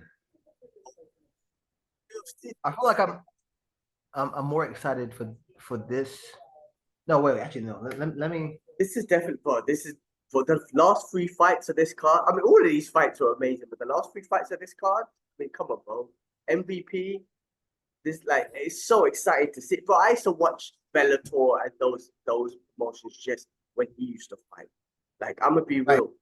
Like, when he used to fight on those cards, then I'd be like, yeah, I want to watch. I want to watch Bellator, or I at least want to watch what I would only watch those promotions because of him. Yeah, he did. He did have that allure for me as well. I mean, I watched him live when he knocked out Cyborg and cracked his skull. I saw that in the O2 Arena in London. Over there, man, that's crazy. Yeah, so and that wouldn't have happened if he wasn't on the card. So yeah, for sure, he does have that appeal. 100%. He does have that appeal. But I feel like UFC 300. Okay, it's majorly stacked. It's full of greatness, but they're missing Connor, or they're missing somebody of that, like, to just really make it big. I think we spoke about this, right? When Dana was like pumping it, working or something, you expected like a Connor, a return of a Khabib or something like that. But yeah. Then he announced a fight, which is an amazing fight, but you're like, that's not the one we were expecting. But it's an amazing fight, and I will watch that all day. But absolutely, yeah, maybe it just didn't work out. Maybe he was working on something and it just didn't work out, like with Connor or whatever. Well, yeah, of course, but it's just it's like, oh man, it just felt just a bit short of, I guess, what we expected. But you know what? Fuck it. Still, look at that card, bro. Chang Wei Li, Justin Gaethje, Max Holloway, Bo Nickel, Charles Oliveira, bro. That's still a great card, though. I mean, when you think about it, it's always going to be supremely difficult to get a man who's won and earning hundreds of millions of dollars, like, without even doing anything, to go and fight when you want him to fight, right? When Dana wants him to fight, like, it's not easy to get someone like that to just drop that and fight now. You don't need that, right? Oh no, no doubt. That's what I'm saying. You don't need any of that. Yeah, so that it's always going to be more difficult now. Yeah. Don't you think it's funny how, like, almost every single, well, not every single, but a lot of fighters, they get the belt and then they talk about going outside of the promotion to do boxing, to do something else, to go somewhere. Have you noticed that? Yeah, I mean, Connor set that trend, and it just shows the money. I mean, look at Ngannou. Look how much he made from he's been making 20 million, 15 million and whatnot. You know what I mean? Yeah. Well, there you go. But I mean, everybody's talking about it. Sugar Shane calling out Ryan Garcia, Canelo, everyone calling out boxers. I think it's the superstar and then the money, right? If you got that superstar power, then you can make it happen. And then you can go out and make the money. Like, you can't. I mean, I think the only other one I reckon that could have made it happen, in my opinion, was Khabib with a boxer. And I think Dana would have been on it because Dana, the following Khabib had, what he brought, the superstardom, he had that, man. Yeah. Yeah, no, there's nobody else now at the moment. But it's funny that I feel like there's something going on in the UFC that we don't see. Why everybody's like, yeah, I'm champion, but I want to go to boxing, but I want to go and do this, but I want to go do that. Like, everyone's always looking outside of the UFC. Mm. I know it's a platform, right? And we said before that you get here, it's an opportunity, right? It's not a long career. There's nothing. I think there's nothing in place once you get to the highest, right? You get your belt and you get your paycheck and whatever. There's nothing more than that they can give you because then Well, why would anybody want to leave? no, I think like look at someone like Izzy. He hasn't spoken about leaving. He's a superstar. He's making big money. He went up to try and fight another weight class. Like there's things you can achieve. I think there's certain people who think that they might be certain superstars on that level, but they can't make a boxing fight happen. You know what I mean? Like they would not be able to make a boxing fight happen. It comes. Listen, Dana would only be aboard if you're a massive superstar like Conor. But if you don't need to, I mean, again, it's all about the money. But yeah, that was funny. I didn't see that one. He's a big superstar, man. Like he didn't have to do that. He didn't have to even entertain that. You know what I mean? So it just depends. Yeah, it does, of course. It's just funny how like there's more and more people, not everybody, right? But many people they do at some point they're like, well, I'm gonna have to follow this because Connor did it, or because this person did it, or because I'm not getting enough money or something. There's always something. There's always something. Like you don't really hear it in any other sports much that they want to leave and go do something else. Yeah, money, man. Money talks. Yeah. So I'm saying there's obviously something there where we're not seeing it because this is the only sport I can think of where people oftentimes talk about crossing over. MMA. That's the whole point of MMA. Yeah. Mixed martial arts. But I think it's the paycheck though. I think you're right. I mean, it comes down to the paycheck. Yeah, of course it does. I think it's the main thing because boxing pays way more than MMA, even though, yeah, it just does flat out. You know, flat out pays more. Remember, it's on that high level as well, right? It's not just depends where you are. Yeah, man. I mean, if you're a lower level boxer, you're the same. You're probably getting paid peanuts as well. Yeah. And what they do is they pad your record, make you fight a bunch of like taxi drivers and plumbers, and then you're like, yeah, G-man, 25-0, come in, and then I probably still get battered by some plumbers, man. They use that plumber strength on me and shit. Well, that depends on your camp, right? They got to pick the right fights for you. Yeah. What about Tyson versus fucking Jake Paul, man? They made that happen on Netflix. How crazy is that? I mean, I know there's so much hate and whatnot. I don't think Tyson should have done it. And the thing is with Jake Paul, it's kind of like, okay, you're fighting a 57-year-old Tyson. Okay, like only thing I'll criticize him for is that what I don't understand is like, how do you think it's like, oh, I'm fighting Mike Tyson and he's 57 years old and you're gonna try and act like you can beat Tyson, that you're not fighting a prime Tyson. That's murder. He would murder you, like literally. So to kind of think that, oh, I'm fighting Tyson, I'm the baddest man if I beat him, it's like 57-year-old Tyson, that don't make no sense. I don't get what goes through his head, but what I do get is the promotion, the popularity, and all that sort of stuff. And it's Mike Tyson, you know what I mean? I get all of that. But I don't get him thinking, "Oh, I'm the best boxer ever if I beat Tyson." Is that what he's talking about? I don't know the exact words, but okay. Who's coming up with the Undertaker? MVP. It has to be MVP. Of course, it is MVP. Of course, he's just like. Thing is, like, he's so similar to Izzy, bro. It's so similar to Izzy, like in the sense of just like style, and they both like anime, great strikers. I mean, yeah. Look at him. Like nobody does this. Like Dana don't really like this sort of stuff. Yeah, because it's WWE cringiness, right? Yeah, but he's doing it. He's doing it. But remember, back in the early days, do you know why they didn't like this? Do you know why? Wow. Because people who were uninitiated and uneducated about UFC and MMA, they thought it was like wrestling. Okay. Yeah. They didn't want that. And then that idiot came with the cross on his back. You remember this guy in UFC? That was for the first ones, right? That was for the first UFC. Yeah. And they hated that because they were like, "No, this is WWE." Yeah. So they really separate from that. But then again, this is what brings character, personality, fans, and at the end of it, money, right? MVP, this is how amazing MVP is. He's already a superstar, and this is his first UFC fight. You know what I'm trying to say?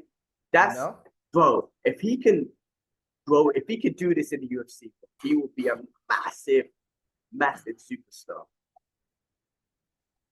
Oh yeah, no doubt. I kind of want him to. I mean, obviously, I'm a bit biased against British, but I kind of want him to be champ. I mean, you got Leon Edwards on the top, but to have him as a welterweight champ, he'd be a massive superstar, bro. He's already a superstar. Look at this. Absolutely. I mean, thing is, with Leon Edwards, he's enjoying this. He is an incredible, like, martial artist all around. But the fact is, he's a bit of a boring person, right? He's not going to do all of this. He's not going to give this performance to the fans, to the entertainment. He's not going to do that. Yeah. With all respect to him as a martial artist, that's not who he is. So yeah, UFC needs someone like him, you know, and Adesanya's and so on. They need that. Yeah. And also, this is how you build your brand, right? You don't build your brand by just like you could have amazing fights, like let's say, I can't think of somebody. Let's say like Gilbert Almeida, for example. Yeah, you could be dominating all these fights and winning all that stuff. Actually, no, forget him. Anybody. Get to the press conferences. Hey man, what's your plan for your next fight? What are you gonna do? How's this? I don't know. I'll let you know. Next question. Nothing else? All right, bounce. Why are the UFC going to invest money in you if you have nothing interesting to talk about, to explain, to express yourself? Nothing. Like, they already made a platform here, and you do your thing in the ring, in the cage, right, great. But there is no reason for them to invest any more money into you if you're not using the platform given to them. Yeah, but you have to remember, people are individual. So absolutely, and their job is this, right? To fight the martial arts stuff. Now to do another job, because it is another full-time job to kind of sell yourself, and you can't copy other people. You have to be authentic. You don't want to be cringy. There's so much to it. So some people are just like, nah, man, I have to do my talking in the cage because I'm not good at talking on the mic. That's not my forte. I'm not good at it. So I kind of would be like, yeah, I mean, it's not their fault. Like, do they have to go do another training camp for how to talk on the mic? Some people are good at that shit, like McGregor and Chandler, and MVP is good at this entertainment, but not everyone is, right? Look at Khabib. Okay, look at Khabib. Somehow he was good on the mic because it was something interesting, but he didn't even know how to speak English, right? Like, you know what I'm trying to say? So it's interesting. Like, it just depends. It does. But he had, I mean, okay, great example. Demetrius Johnson. Yeah. Best example you can think of. He said himself, because now he's expressive, he talks his mind and whatever. He said himself, if I was like this at the UFC, I probably would have still been there because I had so much more to give. But when he was in the UFC, he was just like, yep, nope, all right, Xbox is calling, I'm out, thank you. And he's gone. And he said himself, I wish I was more expressive when I was there because things would have been different. Yeah, it's tough. It's tough, man. People, I mean, it's the UFC's job as well, but yes, UFC gives you that platform. But it's hard to, people are different, I guess, man. It's hard to sell yourself. And some people tried it. Like, you've seen some cases of people tried it and it's so cringy. It's like, you know what, just stick to the fight. Like, just stick to the fight. Especially if you was to copy something that someone else has done, it just gets too cringy. Yeah, I mean, forget all of that. You can't really blame certain people, but it just depends, right? It just really does depend. Like Leon Edwards, I freaking love him. I love his style. I love his perspective on life, what he's gone through. I think he's amazing. If people don't like that, then that's It's on him, I guess, isn't it? Also, Absolutely. I'm just saying as a blank statement, right? That's what makes things tick. That's all I'm saying. I think, you already know how my stance is with people who are individuals and unique, right? I don't care if you don't go and speak crazy on the mic and what. I don't care about that, right? Just do your fight and that's it. But I'm just saying that if you want to get to that next level, you can't expect UFC to pay you any more money when they've already paid the stadium and they got the publishers and they got the people in the cameras, and you just there saying, yeah, I'm gonna have a pizza for dinner, I'm gonna go home and fuck my wife. Yeah. Okay. That's it, That's it. But that's the thing, this is no longer just the fight business, this is the entertainment business. Yeah, exactly.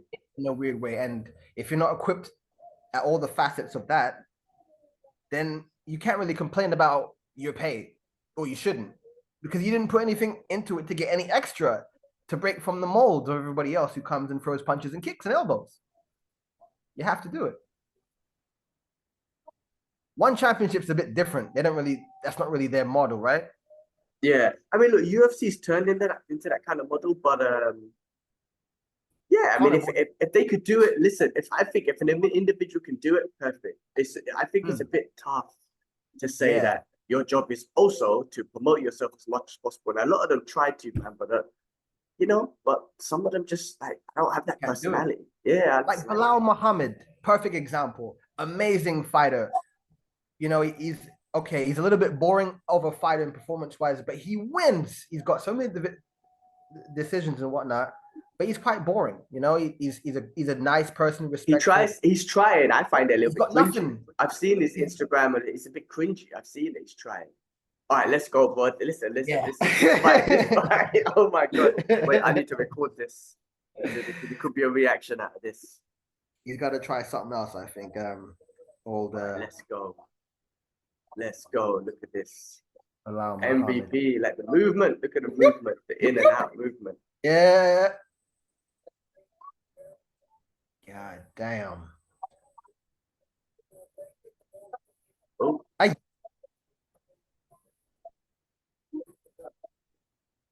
That was a nasty leg kick, man. Yeah. Look at the movement. Hands down, side on. He's ready to do some. It's definitely a highlight reel, man. The way he moves. He's so calm. He's so fluent. He's so. And yeah. Oh. Yo. Oh, look at him. It's literally he's putting on a show. Yeah. That's the whole thing about MVP. He's such a showman. That's what I'm saying. We UFC have needed him for a long time. Ooh, okay. Wow. Okay, he shot in. Use that. This is what Kevin needs to do. Yeah, to be smart. This is what he needs to do.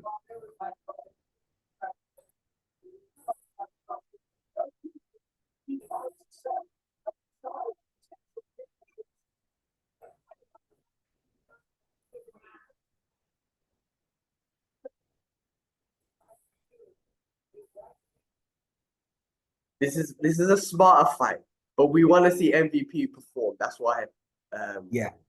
I guess it's a reason why they put these two together, because they wanted to see a stand-up, exciting fight and talking in the cage and all that sort of stuff. But Kevin Holland's got to be smart as well. He's a fighter, man. End of the day, man, all this entertainment, you're a fighter, man. Your life's on the line, and you don't want to lose.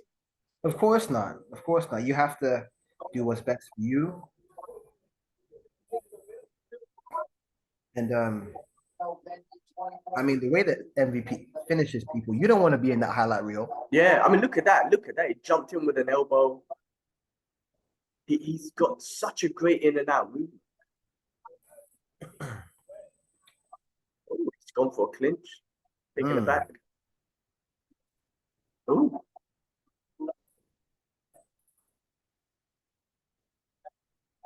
It's great to see Venom Page in the UFC. It's weird, bro, a little bit, man. It is very strange. Yeah.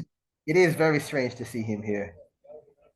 Wow, that's a Ooh, he's massive definitely connected, man. He's like, arching. it's really like his style, man. Like Mm. he's even got Kevin Holland. Like I don't even think Kevin Holland's got a strike on it yet. Barely anything. Yeah, He definitely chase him, lock him up, beat him up in close. like, he's Oh connected shit! so many Crazy times with that overhand. right hand, man. Yeah, and it's arching as well. This guy. Oh, oh, Oh, oh. oh, oh, oh, oh. That sequence there almost reminded me of how he got knocked out by Douglas Lima. Yeah. You I was know? gonna say that. I was gonna say. I mean, Uh-huh. that's one of his. It's a good thing, but if you can time that leg kick, sweep out the leg. Yeah, that's it. That was expertly done by Douglas Lima that time.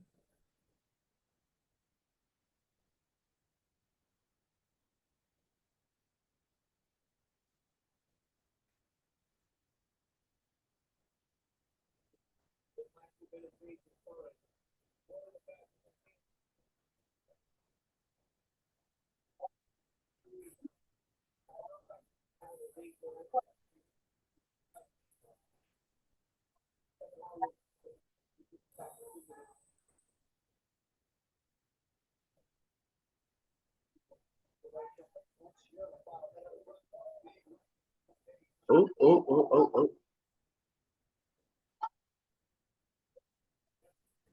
Oui.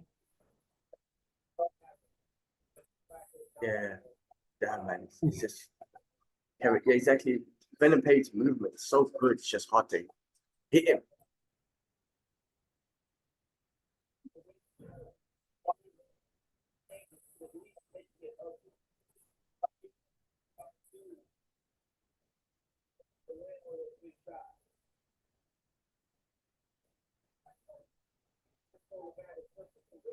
Oof.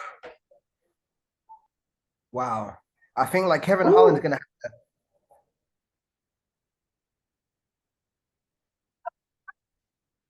okay. I wonder what Kevin Okay. Holland has figured out from that because he's had a Uh, whole 5 minutes to see the puzzle. no, I know. What's he gonna do? What can you figure out? What can you? It's so hard that movement. I mean, yeah, because you go take him down. He's got uppercuts. He's got flying knees. He's got fast footwork. That's difficult. He's got long reach. Hard to get inside. He's got everything like to keep you away from him and at his danger points. He's So, very difficult to fight, man. Very difficult to fight. You know. it's that right Bam. hand. He just steps in Yeah. so well. It just covers Yeah. distance so good, That's it. like a That's it. fencer. You know what I mean? Like fencing and Yeah. whatnot. Exactly that. Exactly that. Sugar Shane is also another great man who manages the distance really well. Yeah, but this is Incredible. different. This, I mean, the MVP style is just is very different. Even to Stephen Wonderboy Thompson, even though he's still sideways, there's something different. Oh, straight for that spinning kick. Maybe Yeah, the no, that low absolutely kicks. Maybe the low kicks. might be yeah. Oi, okay, something. Nice. He doubled up the jab, feinted in, and came in with the right, which is They're talking to each other. and so they should. Yeah, they should exactly. So they should. They were holding hands at the conference. Why not talk to each other in the cage? Mhm. What do you reckon he's saying to him? Yeah. Welcome to the big leagues, boy. Maybe.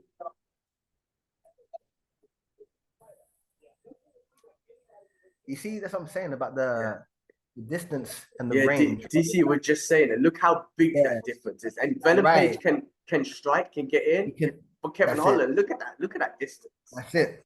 That's it. I think that the most scary thing about MVP as well is that he doesn't have to coil up on his back foot to go and land whatever he's gonna, because you don't know where it's coming from.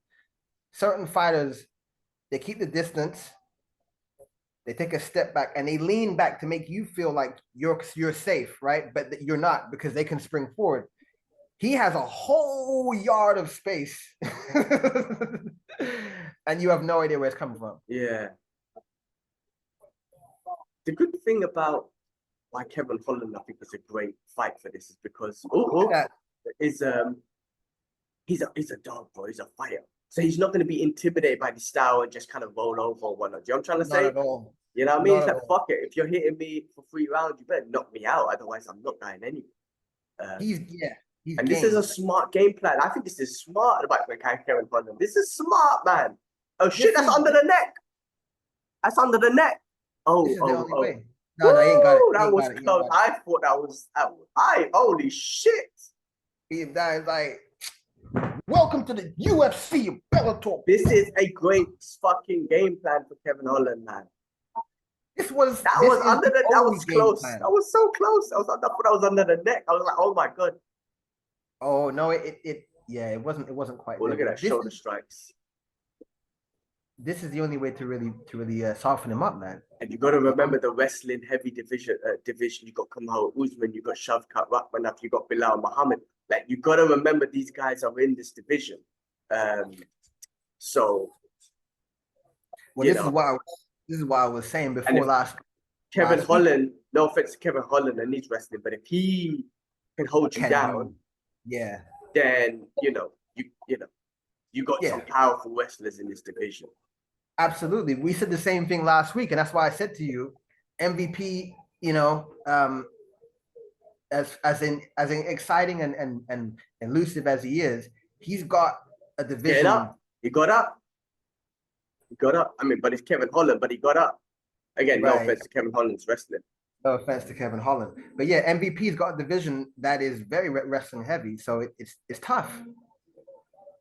Doesn't mean he can't do it. Just we know that's his weakness. Yeah, that's all. He caught him with a counter. You have to remember with wrestling, you got to get close to him, and if you get close to MVP, it can be dangerous. There's a whirlwind of elbows and knees, and we've seen him break skulls, literally. Skull crusher.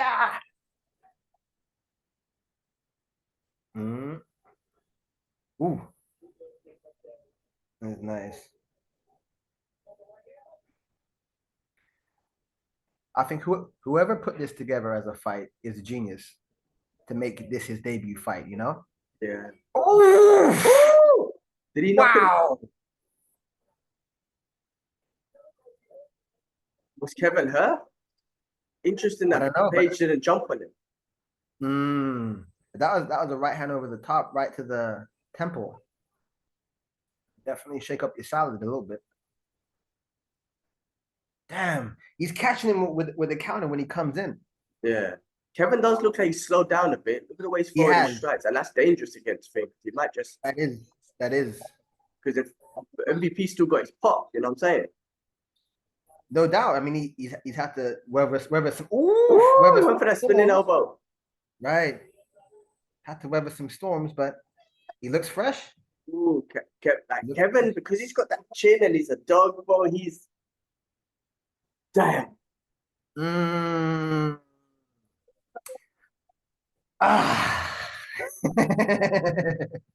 Crazy fight. This is the fight we wanted to see. Huh? It's a crazy fight, bro. That was a crazy round. I thought he had it under the neck. I really thought he had it under the neck. You could see it wasn't you could tell.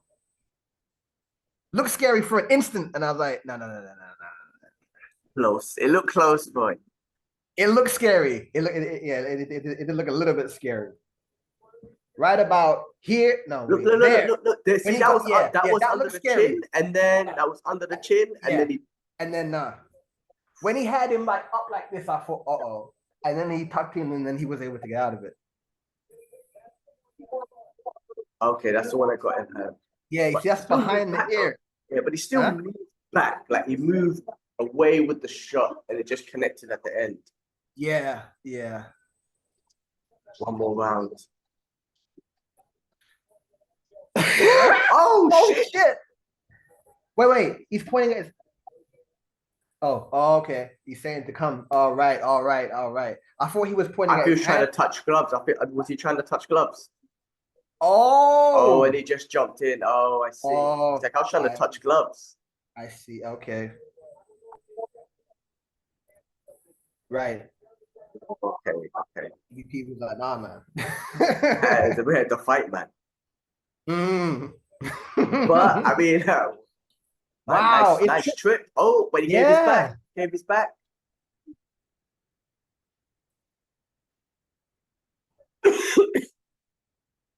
I mean, have you ever wrestled? Okay. You see the replay. Kevin Holland went out to touch gloves. Yeah, I see it Yeah, now. if you look at the replay, I see, yeah, I see it. Yeah. How difficult is it to kind of get hold of somebody with such long limbs when you're wrestling? Have you ever dealt with that before? Long lit it's difficult, man. If you could do it, you see what Khabib used to do with the legs, man. If you trap the legs, for example, like you trap certain limbs, then it gives you leverage. More leverage, man. I think the legs. Right. I always try to grab the legs, and it gives me leverage. You can try to take their hip off the mat if I can. If I can lift their hip off the mat a little bit. Ooh. Yeah. Again. Sweet. The sweeps. Oh my god. Is Kevin Holland tired? I think Kevin Holland's tired, man. That's maybe what it is. He's gassing out. Oh man. And that's why that's why MVP's getting these easy trips. But this is where it's even more dangerous, man. Like one snappy shot could take him out. Absolutely. Kevin Holland's got to try and push through for the last 3 minutes. You're gonna have to sit on him or something. Yeah, he looks so labored. I think those takedowns and them holds. Yeah, the wrestling, man, is really taken out of him. Yeah. Look how slow his movement is. I don't think he can throw any strikes. Nah, he's gonna have to go to survival mode, man. That's it. I think bro. Another spinning elbow. But if MVP puts it on him, look at that, he's just pushing him up. If MVP puts it on him, he's finishing it. He can finish it. Yeah. Kevin's so tired right now. I don't blame him, but he's ready for the finish. Yeah, MVP's trying to set up something. He will set up something. Yeah, he's literally, I can see in my head, you go to the start menu in Tekken and you look at the finishing moves. Trying to find us, trying to find up, down, circle, square. No significant strikes from Kevin Holland in this round. Wow. I mean, it's a puzzle that he just is too many things to think about. Too many things. And being that tired as well. Being that tired. And let's not forget, Kevin Holland isn't like them wrestling breeds that have that instinctual, what am I gonna take him down. Take him down. Yeah. He doesn't have that. And also that conditioning, that body conditioning that just keep himself down as a wrestler and whatnot.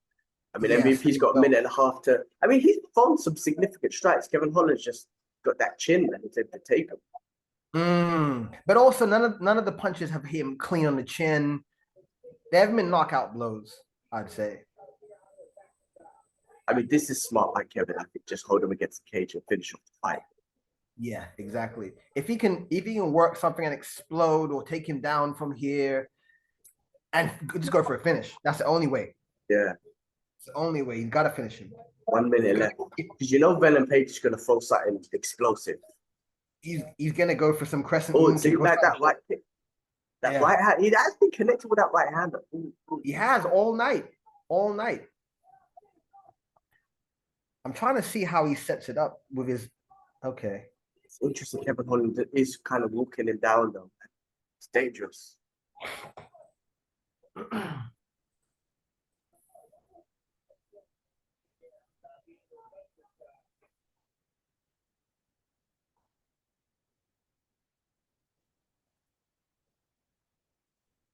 Yeah, he's getting frustrated. That's what it is. That's what it is. But you can't. That's his style. You can't be like, oh, come fight me my way. No, like you gotta. You gotta understand that style and get in there. Like, don't be upset. It is what it is. That's his fight style. And what were we saying earlier about the art of war? Right. That's it. Get him emotional. Get him frustrated. Fight finished. Why is he so? Kevin Holland shouldn't be upset, man. That's the fighting style. I mean, that's that. That was the debut. Hey, that was still fun. That was a fun fucking fight. That was. Kevin Holland, I think made him look average, man. He gassed out at the end a little bit, and he's getting frustrated because he couldn't connect. Yeah, exactly. He made him look real average. That's it. You can't blame him. No, absolutely. Well, can MVP hang with the big boys? Wrestling wise, I don't know. But I mean, listen, it's fun that he's in here, man. That striking is just the best. Yeah, absolutely. And entertainment value is immeasurable. Yeah. Damn. That first back elbow, yo.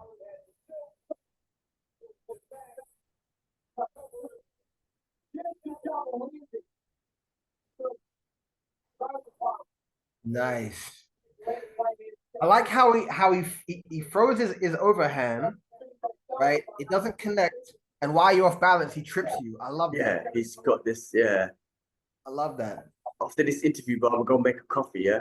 I'm gonna leave you and me both. I think. Yeah. I might You put know it what? on pause or something. Yeah, do that because I'm gonna do the same as well. I need to answer something. So yeah, pause it. Okay, let's. I want to hear what he's got to say. Yeah, for sure. And then. Oh! Woo! Kevin Holland's not happy. But you knew that was a fighting style. Or maybe he's just not happy with his performance. Maybe. maybe. I mean, what's that cut on Venom page? I've never noticed that before. It's like he's been stabbed with this. Yeah. Never noticed I didn't notice that either. Isn't that normally where you get your spleen or some kind of surgery? Maybe. I don't think it was always there. I don't remember it. No. Let's see. I would love to hear what he's got to say. That's good. Yeah, man. It's just a show, baby. It's just a show. Yeah. You know?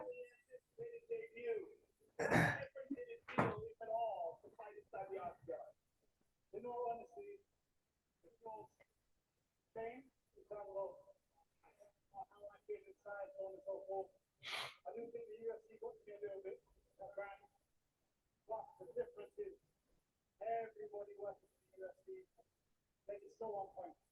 They got me here in great condition, probably the best I've ever felt. Kevin is a tough guy.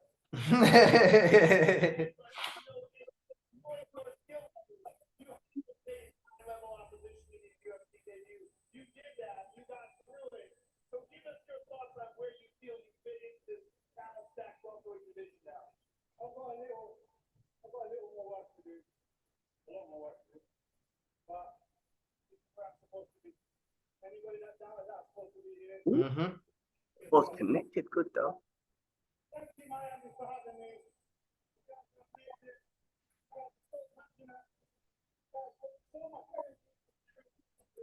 Make a difference. Thank you so much. Well, as a fan, I'm very excited. Excited. Congratulations, Michael Venom Page. MVP. Let's go. All right, bro. I'm gonna put this on pause real quick. For everyone watching. Do that. Enjoy your coffee, man. We'll be back. Anyway, that's all right. In a bit, bro. Pause. All right, man. All right, we're back. We're back. Made our little coffees and whatnot just in time for the next fight. Dustin Poirier, let's go. And we just saw Joanna Jędrzejczyk get inducted into the Hall of Fame. Congratulations to her. That was expected though, wasn't it? Right? Like, yeah. I spotted her at the Mateusz Gamrot fight and I thought, wait a minute. I know he's also Polish. And then I thought, wait a minute. Again, she's been quiet for a long time and they haven't inducted anybody for a little while. So I put it together. So I wasn't surprised. But incredible. Okay. I knew it would be one day. I mean, she was one of the greatest strawweight champions, and she started that division off. When I say started off, as being such a dominant champion, bro. Yeah, no, she set the template, the blueprint, but moving forward, and she set a very high standard, and thankfully we've got Lee that can drive it forward from there, and incredible, man. Remember, it was only like 10, 15 years ago, whenever it was, when Dana said, oh, we're going to have no women fighting the UFC. Please. And then from that, we got one of the best female fights of all time. Right. With Lee and...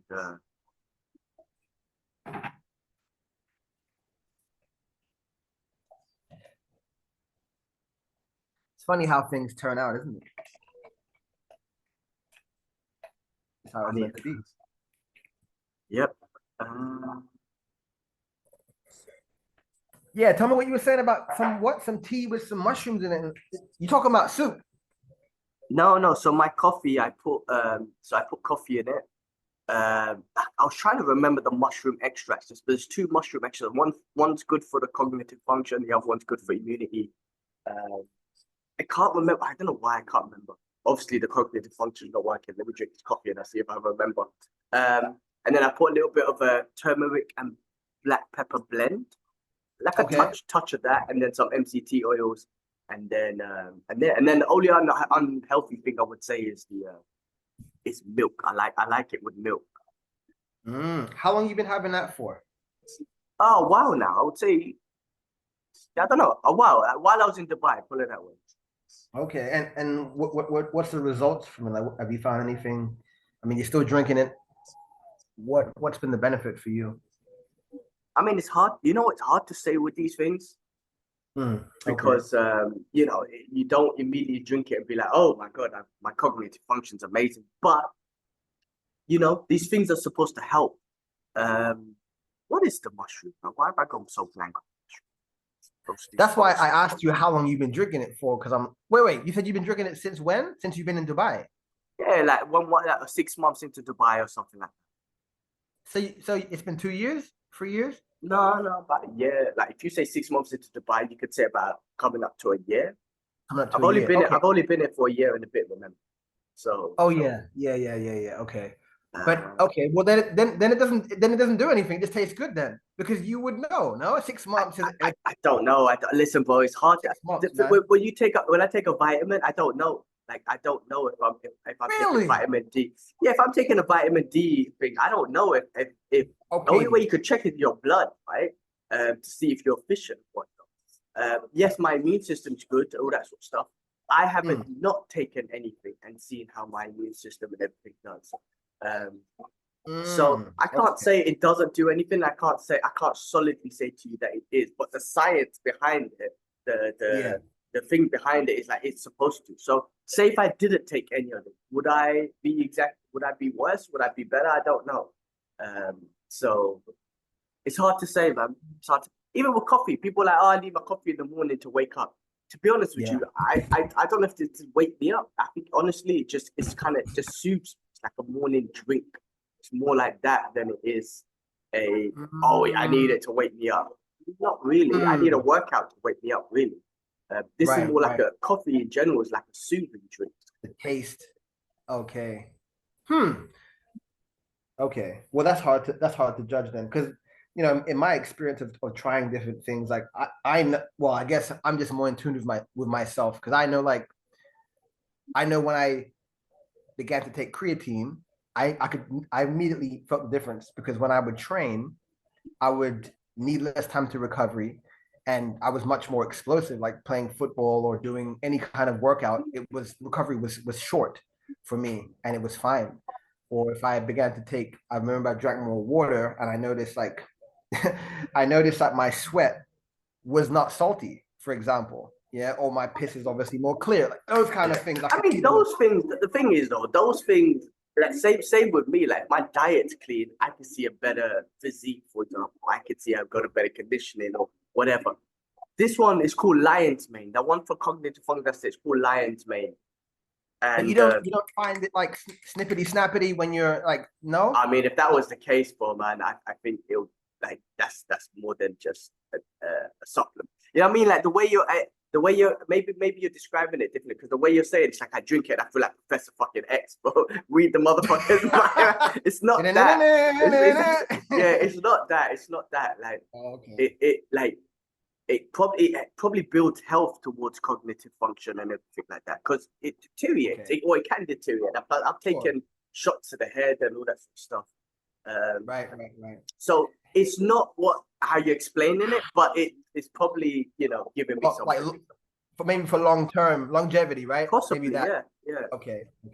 I mean, again, there's no harm taking these things and they'd be like, it's like people who work out and in 2 weeks they're like, oh man, I got nothing. It doesn't work. It's like, I'm just going to continue doing it. it's not harming me. So let me continue doing it. I got you. Okay. I just wondered because you said it's meant to help with this. So I'm thinking, okay, can you talk about it? Has it made a difference yet?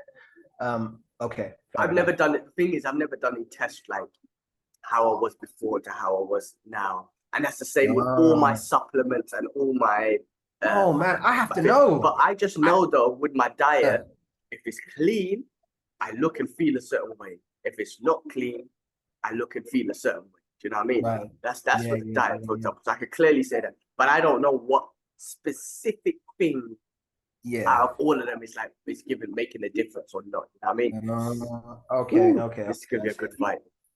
It's gonna be a tremendous fight, man. Dustin Poirier versus Saint. Can you say his name? Saint what? Benoit Saint-Denis. Benoit Saint-Denis. Yeah, I guess for me, I'm always just like, okay, I wanna see proof of my purchase. I want to see the benefits. Of course, not everything can, but you know, the few examples of supplements that I've taken, like if you go for supplement, yeah, there's some things I'm like, well, I don't know what the fuck that did, but yeah, it didn't taste very good. But the doctor said some shit like it's gonna improve whatever. Yeah. But there's other things where I'm like, okay, I know that this did that because it wasn't there before, you know? Yeah, I mean, I think the only way like I would ever know is one, doing a blood test, and two, I have to believe in the science, I guess. I have to, like, if the science says lions made good cognitive function, I'm like, all right, cool, well, I'm gonna give it a try. The thing is about science, right? Science is science, and you can't. There's a fine line because we know that at the end of all of it, there's money behind it, and they're going to tell you that this is amazing because they're going to get paid, pharmaceutical, big pharma, etc. So that's why it's really difficult to say, oh yeah, science is backed, or the government. Well, you know, but the government says, you know, what they said that about sugar and shit, right? The scientists were paid off and said. But yeah, I mean, end of the day, like, you got to believe in some people's research. You have to, like, you know what I mean? And then you got to try it. And then if you really want to test it on yourself, you got to do experiments on yourself. You got to should take blood, like, thing. But end of the day, I feel like it's making no negative impact on me. And I hear you. And I, you know, if I really want to test it, I'll be like, you know what, I'm going to come off it for the next 6 months and then let you know how I feel when I come back on it. Right. Yeah. That makes sense.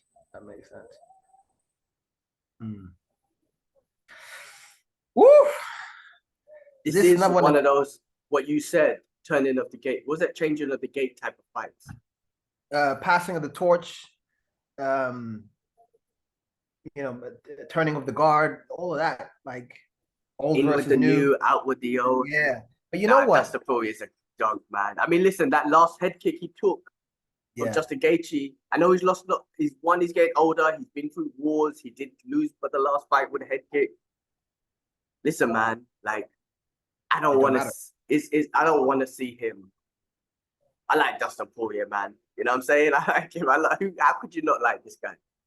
Absolutely. Like, he's a diamond for a reason, as I said before. But he has expressed that he has 1 foot out of the door, right? He has said it himself. So,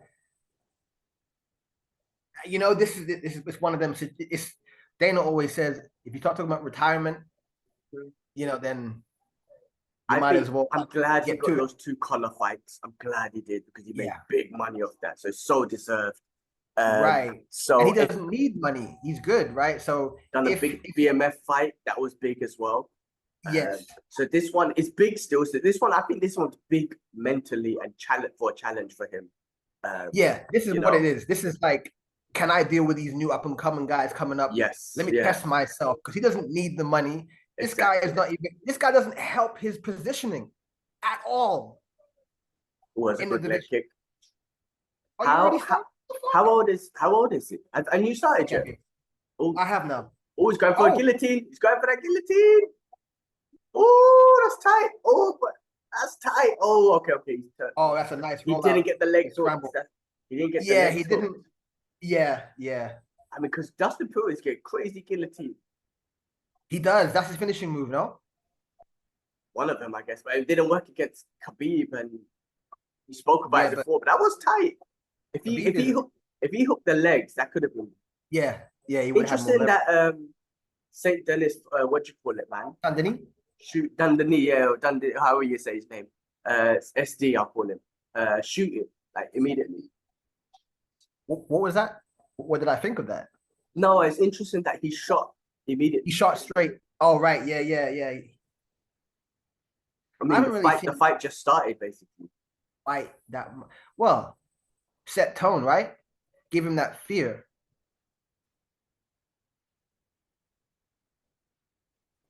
This is a 5-round fight as well, bro. These guys got to control their pace. We know Dustin can do it. Oh man, Dustin, like you said, he's a dog, and he's weathered some vicious storms over the years against some devastating opponents. Trying to take his back, trying to get the choke in. Oh, Dustin's trying to screw him off. Oh, there we go. Got him off his back. Bam! That would have been a nice shot for a knee against the cage. Wow, he's really trying to take Dustin out. Yeah, Dustin got that neck again. Dustin's got that neck again. Oh, that's tight. Is that under the chin? That's tight. Has he got Don't it? gas yourself out. Has he got it? No. Okay. Don't gas yourself out. It's a 5-round fight. And the same with Denis. Denis. Yeah, I'm trying to remember. Oh! He's got to be pace. He's got to control his pace. He hasn't done a 5-round fight, and he's fighting one of the baddest motherfuckers, man. Yeah, but let's see. Still round 1. Yeah. I felt like so much has happened in such a short space of time. Yeah, I know. He's really putting the pace on Dustin Poirier. Really putting. Again, Poirier. Can he finish Poirier, or does Poirier kick him to the deep rounds and drown him? Because I mean, that's what it is. I mean, Poirier, he can do it all. Oh, he's going for Kimura. We've seen Poirier do everything. Oh, Kimura sweep. That was nice. Great.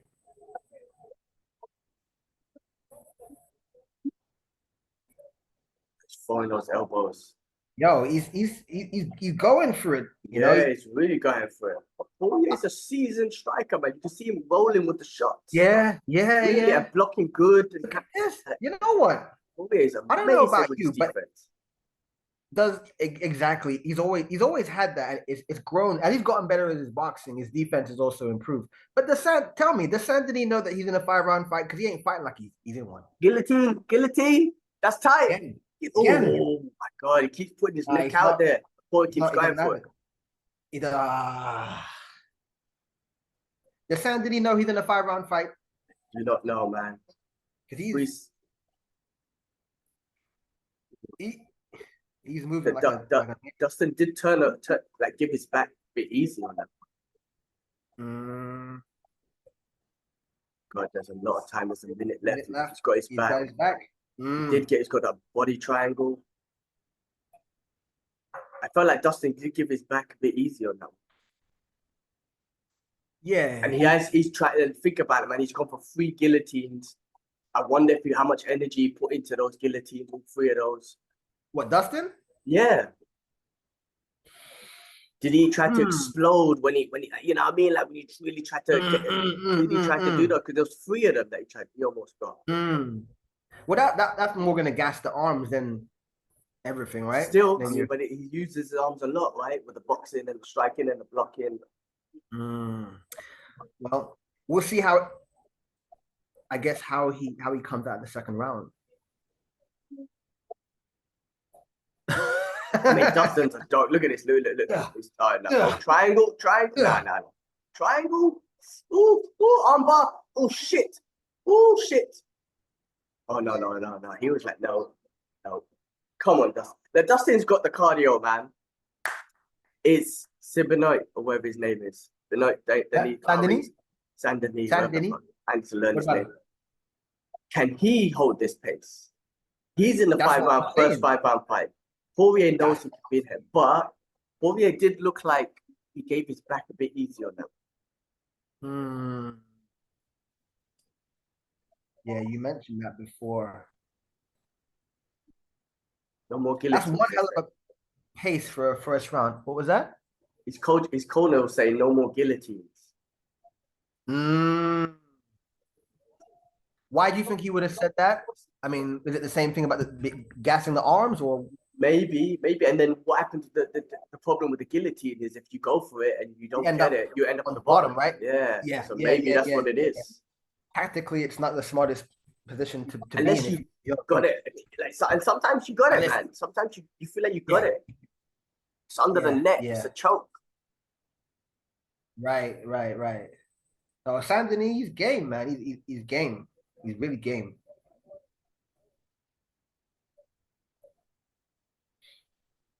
Definitely shown that he can keep up with Poirier for at least a round. Let's see how this round goes. Oh, he got clipped. Did he? Oh, he's gone for the guillotine again. Again, he's locked the legs. He's gone for it again. Oh, he popped his head out. He keeps going for that. Why is he going for the guillotine again? I don't understand. And now he's at the bottom. Oh man, this is exactly what we're talking about. Well, that's what his coaches said, right? I know, but yeah. Oh, he's gonna take his back. Oh, he's got his back. Oh, flatten him out. Is it under the chin? I think you must be ahead of me. Right. I'm at 4-3 to 4 minutes 59, 3:57. Oh, I'm still 4-4, 4-3. He's got his back. Is he under the? It's not under the chin, but he's trying to do like a neck crank type thing. Yeah, like a Habib Connor. Oh, okay. Poirier's up. Good. Oh, but is he going for the? Don't put your head out there. Okay. Nice. Yeah, scoot him. Take him down. Yeah, Denis is really putting on a grappling base. I thought Denis was a striker. I didn't realize like his game plan. I mean, obviously he's a full-rounded dude. Yeah, I mean, we're gonna know about him today. Sorry, man. Poirier in the pocket looks so good. Yeah, I love the way he moves and blocks, and he's controlled, and he sees, and he's Poirier's so good in the pocket. Oh man, yeah, he's one of the best. I like how Denis he picks his spot. He's not just head hunting. He's going for the body. He's going for the uppercut. He's going for the hooks. But Poirier sees all of it too.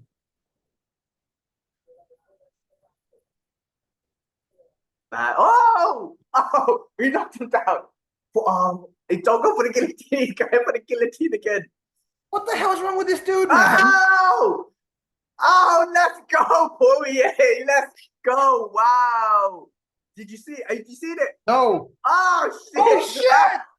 Oh, shit. Woo! Yes. Wow. Diamond cutter, bitch. In that fucking pocket. You don't fuck around with Poirier in the pocket, Don't mess with Poirier. He's so good in the pocket. Let's go. That was good. Come on, Poirier. And he didn't even need this fight. This good. fight does nothing for him whatsoever. For him, I think for him mentally, it's like I can keep up with these boys. Let's go. Yeah, exactly. That's all it was. Because is he gonna rise up in the rankings? No. Is he gonna be closer to a championship fight from this fight? Not really. He's gonna stay where he is. Maybe. I saw a tweet from Ali Abdul saying that if he wins this, he can get a title shot. Because Gaethje's occupied with Max Holloway. He took that fight. Yes, he did. He's so good. Poirier is. Oh my God, his striking is so good. Yeah, that in body the shot pocket. was He's so close. Look at this. Yeah. Beautiful. Wow. Blood all over the place. That was mad. Yeah. Fucking hell. Yes. Fucking yes. Yeah, that was sick. Oh. The old guard took down the fucking young lion, man. Beautiful. Young lion. Bam! That right hook rattled the chin. Bam! One more for measure. Yeah, man. Poirier deserves to be there. I'm gonna upload that reaction. I really want to know what he's gonna do after this because retirement, you could, You Not won. now. Nah, not Continue now. to Not fight. now. He could get a You title can, shot. you're still sharp. Like he can do anything he wants at this point, really. He could get a title shot. I believe he could, but does he want it though? Oh, I think so. Okay. I think he could go get it. Oh my God, Poirier. It's funny how the careers of Poirier and Conor both diverted from where when they first fought and where they are now. It's like it's crazy. Like if Conor continued fighting, done his boxing and continued fighting, where would he have been? I mean, that's the question. That's the question. Yeah. But it shows you how damaging it is. He took his route, leaving. right? Yeah, but my point is that it shows you how damaging or how diminishing it is when you leave and you come back. We've seen it with Cejudo. We've seen it with Dominic Cruz. Obviously, he was injured. When you leave, oh man, it does. It really hampers your skills. It's scary because he's older and he's getting better. Or yeah. So good, man. Oh my gosh. Oh my gosh. Wow. Love it. I was a bit nervous for Dustin, man. I didn't want him to lose. I didn't want him to lose. Let's see what he's got to say. Like, yeah. Jeez. All right, Denis, go back into your lane.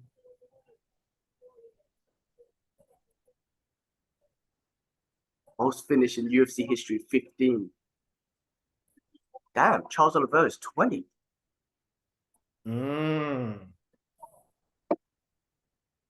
Oh, shit.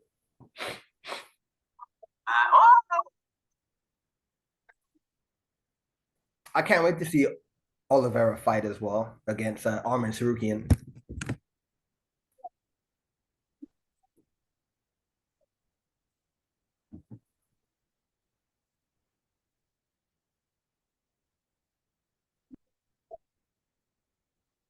Oh.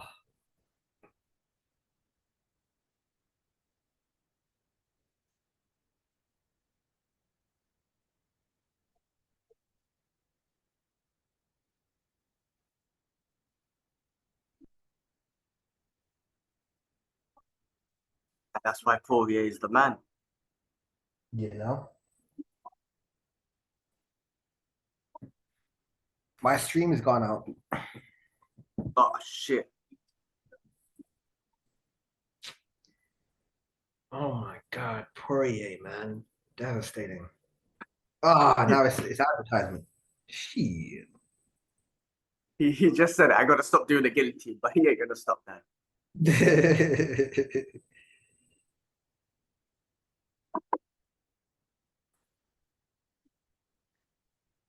That's obviously his instinctual move, right?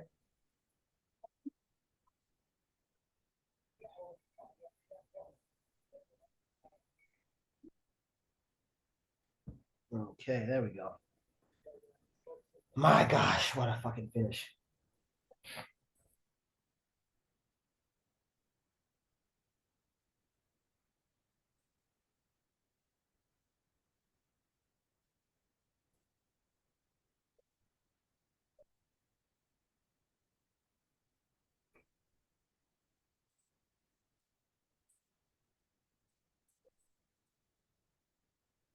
Wow, that was great. That was great. Fucking champ right there.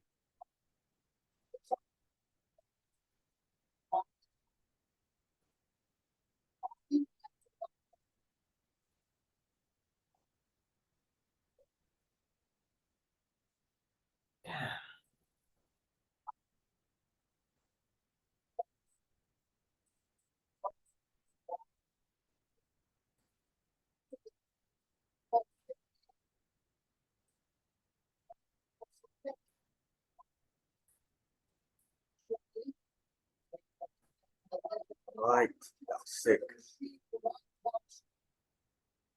What did he say? Because my stream went out. What was he saying? I didn't get the last part, but he was just saying that this is the game, man. That Eddie Alvarez gave him an opportunity back in the day, so he had to. Uh-huh. All right. All right. Yeah, yeah, yeah, yeah, yeah.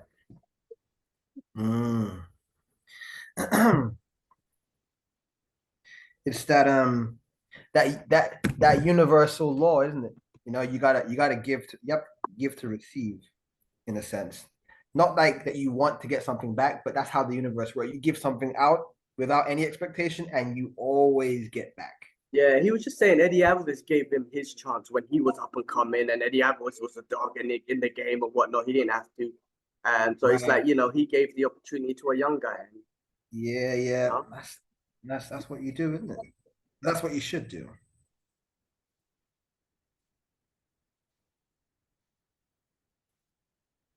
Oh, that's great.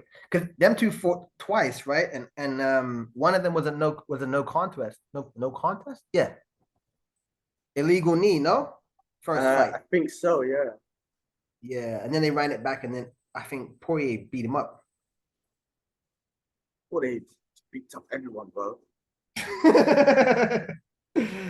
He's that guy, man. He's that guy. He's that Damn. exactly. He's bro. Like think about the last fight we saw Poirier together was in London with the Justin Gaethje, and we were like screaming and shouting. And he got us Oh, screaming and shouting again. I know that one he lost, but still, oh yeah. Still, yeah, no, it's just like Gaethje, isn't it? Like, when have you ever seen a boring Gaethje fight? Win or loss? yeah. When? Right. Win or loss. Chandler's the same. Unfortunately, he's more in the loss in the UFC, but he's an exciting athlete. Yeah, it makes it exciting. What did you think of him going to WWE, cutting a promo about Connor and all that? What do you think about that? Did he do that? Oh, I didn't see that. Did he do You that? didn't see that? Yeah, he did that, man. Okay. I mean, good for him. He got that. When he called out Conor, it was WWEF. It's like, how long are you gonna wait for that fight? Because he's waiting, and Connor's basically like, I'll fight you whenever I want, and he's like, yes sir, Yeah. I'll wait whenever you want, sir, please. Just I'll wait for however long possible. Otherwise, he doesn't. You know what I mean? Like he really wants that fight. It's a Of course, bad you move. make Tom. Maybe he could make more money doing that fight than he did having 3 or 4 fights or whatnot. But Yeah, we probably could, but that's not good for his skill set, man. Like that's not going to sharpen you. That's not going to get you up the rankings or anything. Like we need the UFC need Chandler to be there because he's also that guy. Let's not forget he's also that guy. He speaks well. He's an incredible fighter. Yeah, I mean, he's made it very adamant that he's gonna hold out for this. I think that's a bad move. I really think that's a bad career move. Yeah, because how long's he been out now? Over a year, waiting for this fight. Exactly. It makes no sense. He could have been in the contention for fighting for a belt by now. Could Could have been have. if he got a win or Could. two. Yeah, for sure. Right. Could have. Yeah, because he still has star power. And the crazy thing is that wherever he is in the ranking, it's not moving because the rankings make sense, right? He should be overlapped by now or something, but he's staying where he is. So, it doesn't make sense in that standpoint to just wait for this one dude who don't give a shit, don't need you. Yeah, Connor don't need him at all. Yeah, Connor don't need him at all. Connor, No. he can't. Okay, I don't think Connor has the power to get another title fight, so that's not gonna work, right? Because it just don't make any sense from a fighting Any perspective. point of view. So he won't Yeah. get that. I mean, he is from the superstar point of view. They can make it happen, but they will get destroyed. The UFC will get destroyed if they made that fight happen because that don't make no sense at all. But Mm, but they but do that though. And they have done that. and they have with Connor exactly. They have done that. Like, I mean, what do you think would have happened if Connor had beaten Dustin that time when he came back? Right? He came back, he beat unfortunately an older Cerrone, got him out of there, smashed his face in with his elbows. If he would have beat Dustin, what do you think would have happened after that? He would have gone for the belt. Oh They would yeah, have given no him doubt about it. No right. doubt. I'm saying, like, yeah, they gave him a tune-up fight with Donald and got him on his way. So I think people often don't really highlight the fact that the UFC is in some cases, quite unfair with their fighters. Oh, And I the rank, mean, yeah, they don't that's respect clear. that. I mean, Yeah. from the moment Connor came, I think Connor really exposed that as well. Yeah. Yeah, he did. I, He did. I mean, look at Aldo. I mean, Aldo deserved a Right.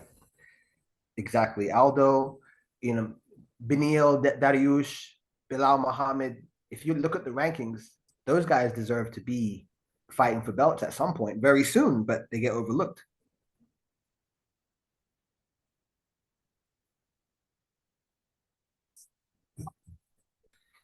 It's not about the best guy fighting the best guy. It's about what makes the money, and that's just what it is.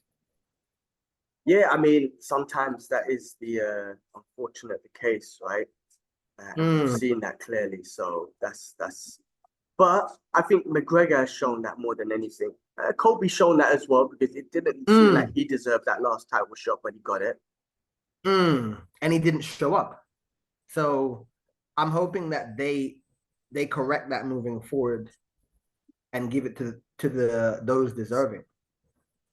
Obviously, they took a chance of Kobe. They didn't know that he was going to not show up, but True. you know that. But still, it happened, and they need to correct that moving forward because it's not right. After that performance, Donald didn't even wait for your ass to give you a speech. The man left to get on his jet, you know. So and that's his guy as well, right? And that's his guy, right? So you know, yeah, got to make that a bit more fair. They are actually remember we were talking about the rule set? Yeah, the rules, the MMA rules in the octagon. They are I watched something about from Mark Goddard on a podcast, and he was saying that they're gonna remove the hands down situation. Yeah, so they're thinking about removing that one, removing the 12-6 elbow completely. That makes sense. It's in the works. It's in the works. You know, it's in the works. He was saying that he always tells fighters before they come out, listen, if you get yourself in that tripod position, right? It's the worst position to be in because it makes my life difficult and it makes your life difficult because you're hunched over and you know your airwaves aren't clear. Better you scoot down on your butt, get back to the cage, okay? Then you got your hands free and you can see shit. Yeah, that's what he tells them, and I thought that makes a lot of sense. But he said, you know what? I've pushed it forward. I've spoken to Hunter. I've spoken to Dana. I've spoken to Brett, and so on and so on. It's a collective decision that they must make. But when it happens, hopefully smarter heads will prevail and they remove that rule completely. Yeah, I mean, it makes sense that they just adopt the ONE FC rules, like head kicks to the foot. Because also, as a martial artist, as these guys are great fighters, like it puts them in a different predicament. Like, you know, they wouldn't be as comfortable because they could protect their heads and whatnot. You know what I mean? Exactly that. That's the point of it. Oh, that's part of it anyway. That's part of it. I mean, he's not a big fan about head kicks. This is Mark Goddard. And he made a really valid point about it.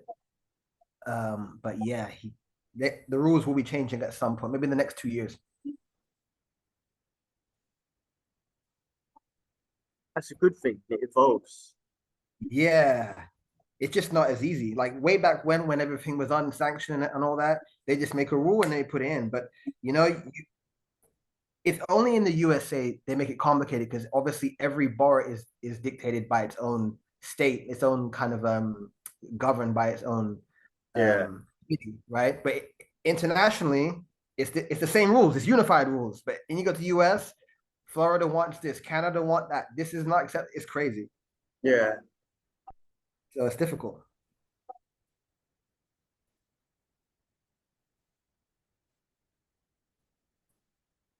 Shit, man, I'm struggling here. What's that? You lost your Cheeto just walked out. Oh, come on, son. Do you have your BT Sport Taylor? I got my legitimate shit right here. Everything is as it should be. It's just hold on.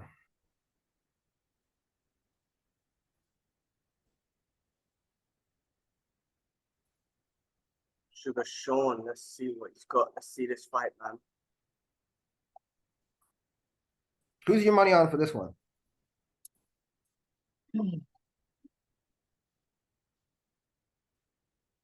I'm gonna go with Sugar. I'm gonna go special. Mm.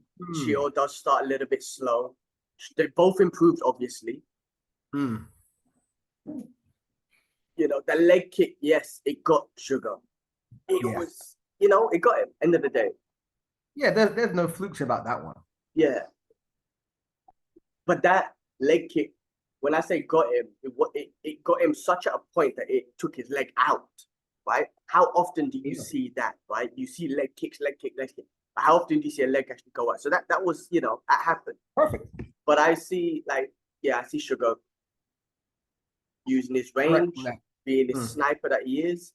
Cheeto does start a bit slow, possibly could take him out. Okay.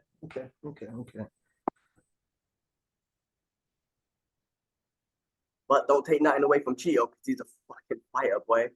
He ain't going out easy, put it that way. Oh, no doubt. Cheeto, no, going out easy. I like how he takes advantage of anything that's possible. Like in the chaos, he's very calm and collective, and he takes advantage of whatever's there and normally capitalize on it really well. That's what's scary about him, because Sugar doesn't have as much tools, right? Grappling wise, submission wise. We haven't seen it from Sugar, but Cheeto has that. And that's what makes him more dangerous. Variety.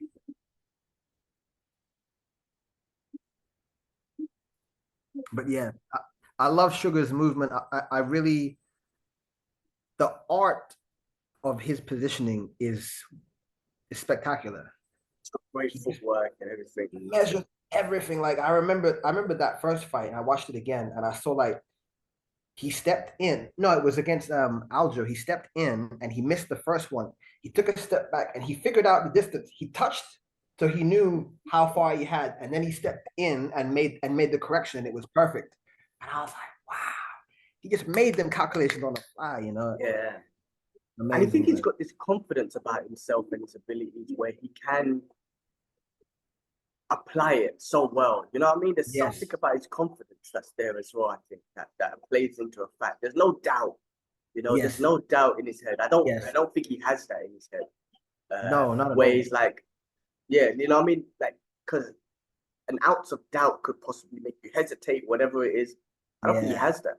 Did you find your stream? Oh man, he's not getting in the cage. Oh man. Nope, not. Yeah, I'm gonna restart. Yeah, right. Doubt. Oh, there we go. Doubt can ruin everything in a fight, and you know, I think when you're one of the best, at a point you have to be delusional. You have to have your confidence needs to be overinflated for you to do certain things. And I think Conor displayed that very well in the beginning. Oh yeah. You know, MVP shows that. MVP shows that. I think he's so fluid in there. He can do his movements, and you know. Yeah, it's always going to be mindset. That's going to come down to it, right? Do you believe that you can do this? Yes, I'm the best person in the world. No one can beat me. Okay, then you got nothing to fear, right? The fear is gone. The mentality, yeah. I mean, Khabib speaks about that all the time. He goes the mental. And even when he was going to fight Justin Gaethje, and he broke his foot, his toe, or whatnot, and he told his coach, he told Javier Mendez, "Don't worry, coach. Like my foot is broken, but my mental not broken. Don't worry." That's the thing. All he needed. And what you were saying earlier about Khabib he didn't talk much and speak much English. You're right. But when he did drop some nuggets, it was always thought provoking from Khabib.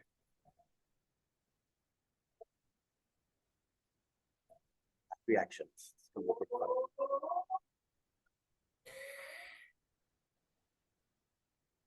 I bet, right? When Bruce Buffer's gonna call out Sean and his record, he's gonna do this. Oh yeah. Oh, especially against Cheeto. Let's see this. You get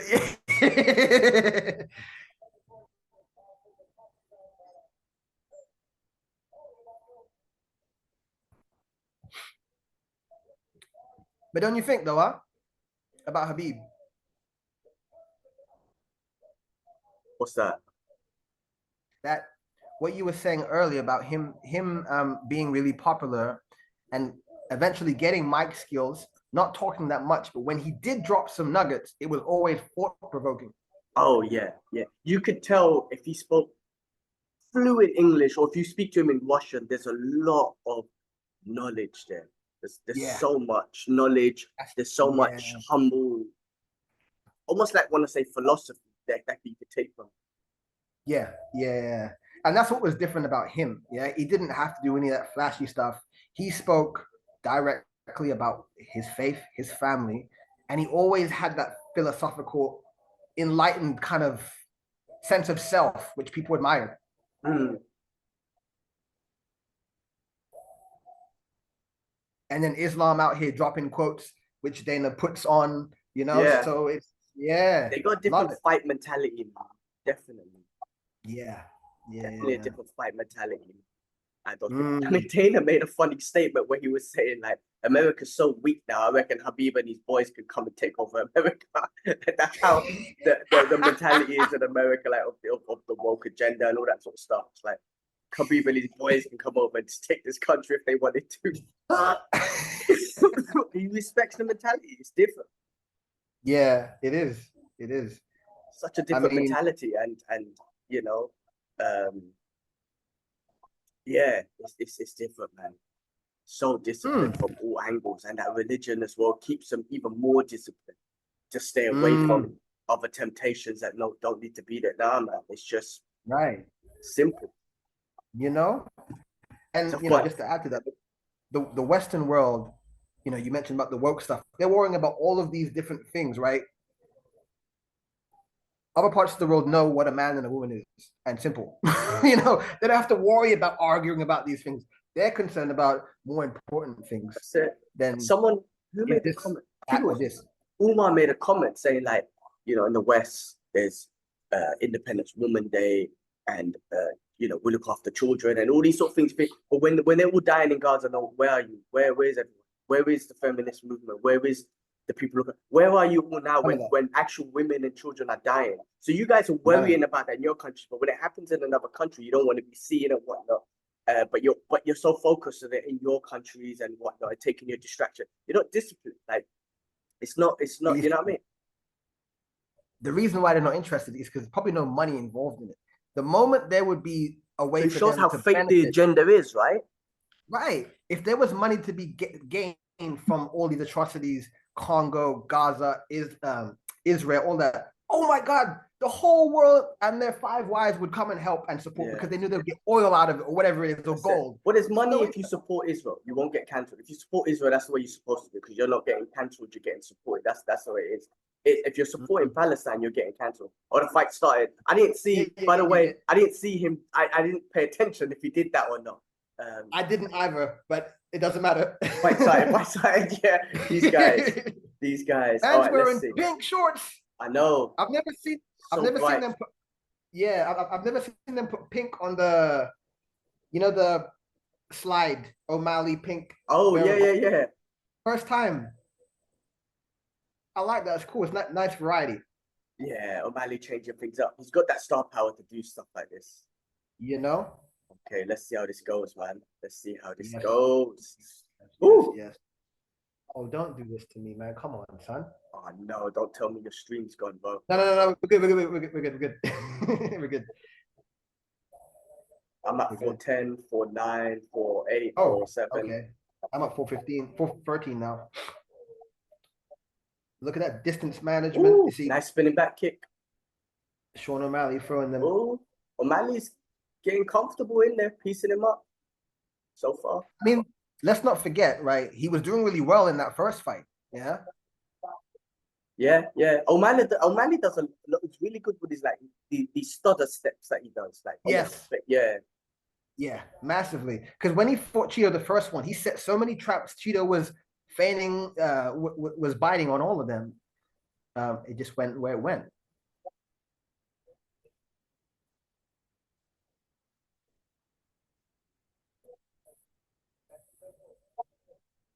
Sean always makes things so complicated. Yeah. And his management, like when I think of distance management, I think of him immediately. He's so good at it. So good oh my God, he understands it well. And he just gets better and better. Like, you know what I mean? You know, that's the thing. I mean, not many people do it as well as him. Mm.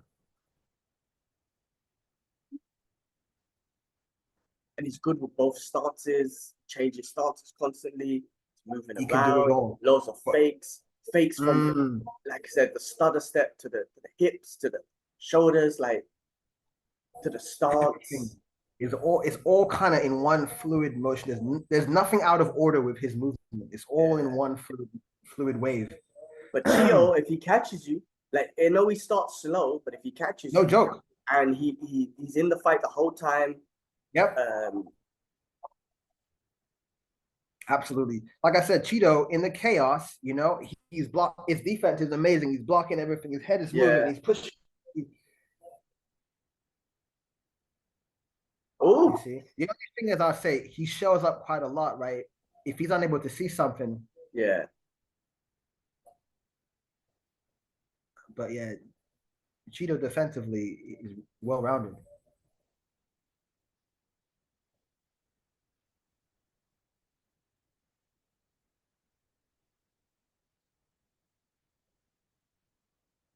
But like I said, Sean needs to make a statement here with this one.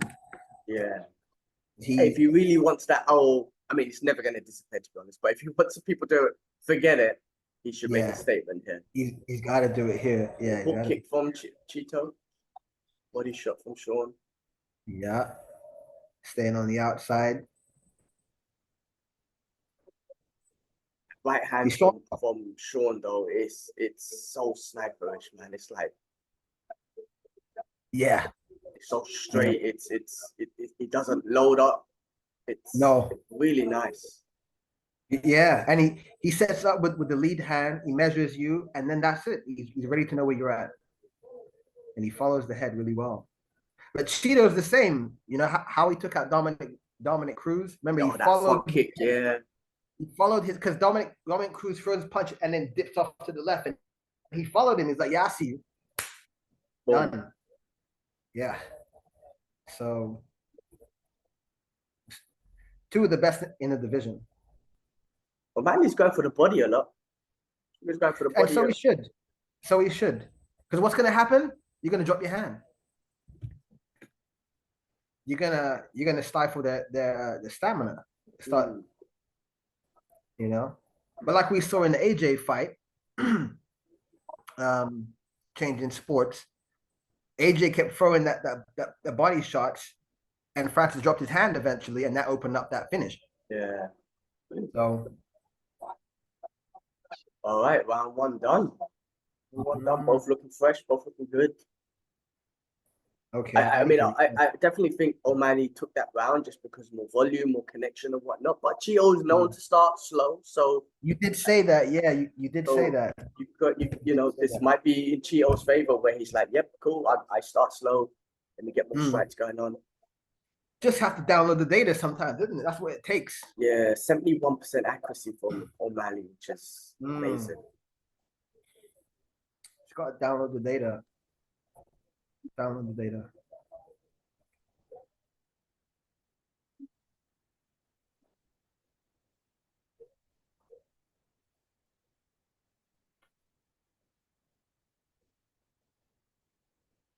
Oh my goodness.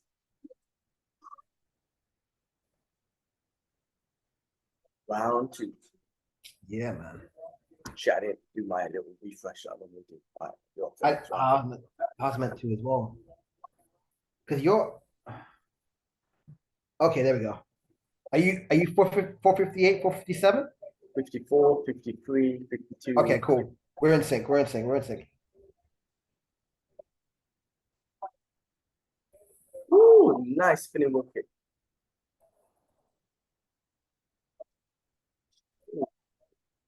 Oh, He's faint, man. It's constantly flying faint. Constantly making Chio try and react. That's it. That's it. That's it. Yeah, he's like a magician, man. Just the illusionist.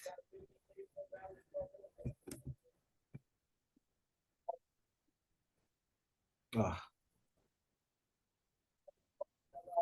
And because he even though he's got like a really wiry frame, he's got so much power in his movement because he literally springs forward and throws everything at the same time, and you know that's a lot of momentum to throw.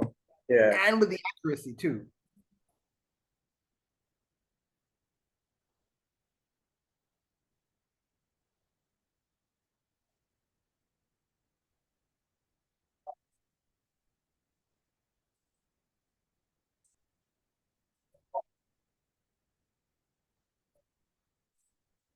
Ooh, head kick.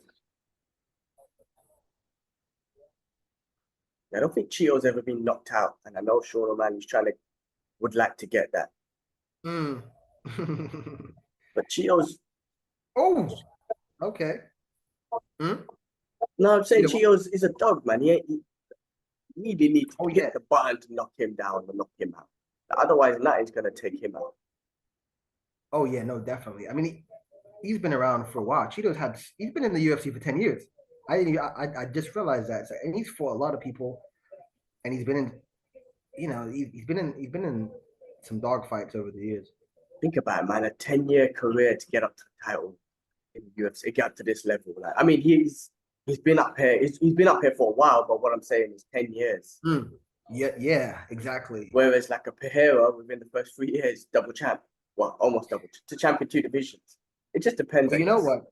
Pereira has a lot to thank Adesanya for, right? Because Adesanya was like, yeah, da. All right, come, bring him. That Bring story, him. All right, yeah, cool. Bam. 100%. Right, 100%. right. You know, he helped him out there, and his gimmick and his fighting style is what sold all of us. Oh, another 1-2.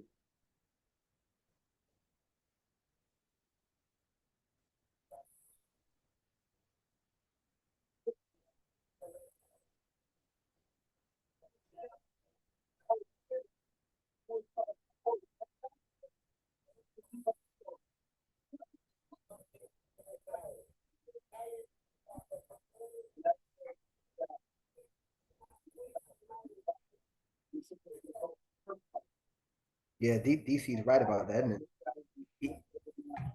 He needs to throw with O'Malley, or step to the side or something because he's waiting. He's getting nowhere. Oh, that knee. Oh, shit. Okay, You see that knee? Nope, I'm way behind you. Oh, my God, he connected. Sean connected with a freaking solid knee, but Cheeto. Ooh, Cheeto's still there. Damn. Cheeto's still there. The way that snapped his head back was whoosh. Trying to get his composure, though. Yeah. Wow. Malley's still very calm. He's too fast. He's way too fast. So fast and accurate, and he just doesn't rush into this. That's it. And it's because he managed the distance. He knows you can't hit me from where I'm at. He's really piecing up Cheeto in this round. Massively. Like we said, like I said, he was winning that first fight. Yeah. But now Cheeto's got some offense. It's a good shot. Ooh, head kick again. He was winning that first round, that first fight. And from oh shit, he took that. Oh, knocked him down onto one knee. Wow. Where are you at? You at just the round just finished. The round just finished. I'm at 6'5". Okay, I see that too. Wow. Well, distance management, son. So good. Striking so clean and so straight and so precise, so accurate. The speed and everything. Distance management, man. That's what it is. Distance management. Refresh. A little refresh. Yeah. Okay. We should be in knee. Oh, that knee connected so well. Because he ducked into it. Bam. Because he shells up a bit. He shells up a bit, right? Yeah. He got into the cheek, right? If he would have got him dead on the chin, might have been a different story. Could have been. Might have been, yeah. Oof. Cheeto is tough, man. Oh, He's tough tough. as nails, bro. Oh, Three. the sound. Round 3. So The sound of that knee. Cheeto, man, does he try to put the pressure on and try and make it an uglier fight? And Take him doesn't? down or some shit, man. Yeah, exactly. You forget it's an MMA fight. Like, why not Yeah. clinch? Right. He's got to close the distance. He's got to make it ugly. He's got to give him no space. Yeah, make him think about a takedown. Make him think about a clinch. Sure. Exactly. Feint Or make those. it, or even just make the strike ugly. Even on the striking, why not make it uglier? Try to Right. make it uglier with him. Like, get the distance. Dirty boxing. And Yeah, because he's got the chin. I mean, not that saying he should take shots, but I mean, like, dirty boxing. Don't give him the space. Don't allow him to feint and do everything he's doing. Right. Easier said than done. I'm not upset. It always is, but we have to give the takes, man. I'm the one who's sitting here on the couch enjoying the fight while he's in there. Well, remember, yeah, we ain't those fat idiots out here criticizing anybody. We're giving critiques of what could help them if possible. Think about what could help. Yeah, because what else are we talking about? Oh, that's a nice fight. That's a nice punch. No, yeah, it is. But what could you do to do this? What would you do to do that? Got to think about it.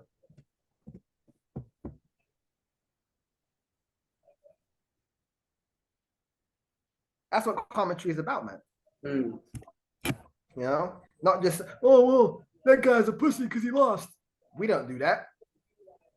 The amount of shit that came out about Ngannou, I was like, fucking hell, guys, are you serious? Oh, yo. Serious? Fucking hell. I had a back and forth with my guy about that because he was cussing AJ. And I'm like, and he's done boxing before, so he's no slouch. He's a bodybuilder, no slouch. But I'm like, yo, man, like, that was boxing, you know? Mm. He outboxed Ngannou. Okay, it's a little bit shocking that he was able to just almost blitz him and Ngannou threw no punches, but that's what should happen.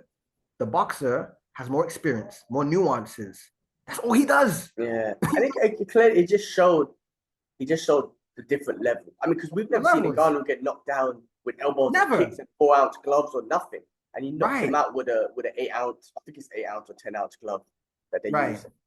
Right, but you know, again, you're somebody who just focuses on boxing solely versus somebody who has to worry about everything. Yeah, he's a master of boxing. It's like going up against a jiu-jitsu expert. Like, he just does jiu-jitsu. There you go. Right, as a wrestler, right? You know, it's different. It's a different world. It's a different world. You know, and Ngannou's not known for head movement, and Ngannou's not. You know, his hands are down, and his hooks come from his hip, and all these things. You know, so. I see Cheeto trying to make it more of a, like you say, like we were talking about, making an uglier fight, getting in there. Yeah. I mean, look, regardless of what happened in round 2, he's in this fight, bro. You cannot count him out. Of course. No way can you count out Cheeto, man. I mean, Sean O'Malley's keeping it composed, changing stances, beautiful work. Even while he strikes, he changes stances. It's so freaking cool. Yeah, that is. Like, while he's striking, like, double jab, change stance, right? It's beautiful to watch. It is. And it's because people don't think about doing that. They'll throw something and they'll kind of step back, but he'll step into it, change stance, and then shift off. And you're like, yeah, oh, he ain't there anymore. So he's, you know, his movement is on another level. That right hand's connecting all day. All day.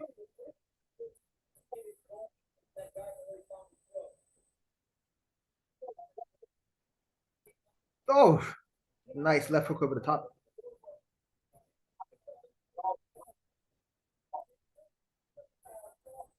Cheeto needs to slow him down, man. He needs to grab him. He needs to do something to stop this because it's just artwork, man.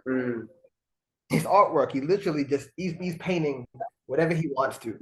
He's literally doubling Cheeto's strikes. Yeah. Yeah, yeah. Look at that. Wow, and he's not there. Wow. He's not there. Cheeto's trying to pull it on though. Last bit of the fight, Yes, but- last. No matter. Ooh, that's a nice hook by Cheeto. Okay, okay, yeah. Like make him fight backwards. Okay, I think he jumped on something. Finish. Okay, nothing there. Fair enough. Wow. Are they staring down at each other? I know. I mean, Cheeto always does that at the end. I mean, listen, concentrate on the fight. You're gonna fight him in a minute. Let's just do a little refresh. Can't afford this shit to slow down. Oh, It's a one-sided fight so far, man. I mean, it's 3-0 definitely too. I mean, no doubt about it. 3-0. It's one-sided. Oh, don't do that now. He needs to find a way to yeah, like you said, make it ugly, close distance. Otherwise, it's done. And still, at this rate, and still. Oh yes, 2 more rounds. We'll see what happens. But yeah, at this rate, I'm saying at this rate. Oh yeah. At this rate, it's like Cheeto. He knows what he needs to do. It's just where he can is nothing. Sean is not even breathing heavy at all. Like he's still he's chilling. You know, yeah, he's chilling. He's cruising. He's calm. He's comfortable. You know, I just noticed the monster cans in pink as well. I wonder if Sean had something to do with that. I wonder if. Ooh, yeah. Cheeto's trying to pull it on him. Cheeto's trying to put it on him to make it ugly. If he can get in and just make it ugly, then he's got a better chance than this. He's got a better chance than giving him distance. Yes, he's got to make him fight on the back foot, give him something to think about, push him against the cage. Yeah, I mean that's something that Mawab will do, no doubt about it. Fucking non-stop pushing him against the cage and this and that. So.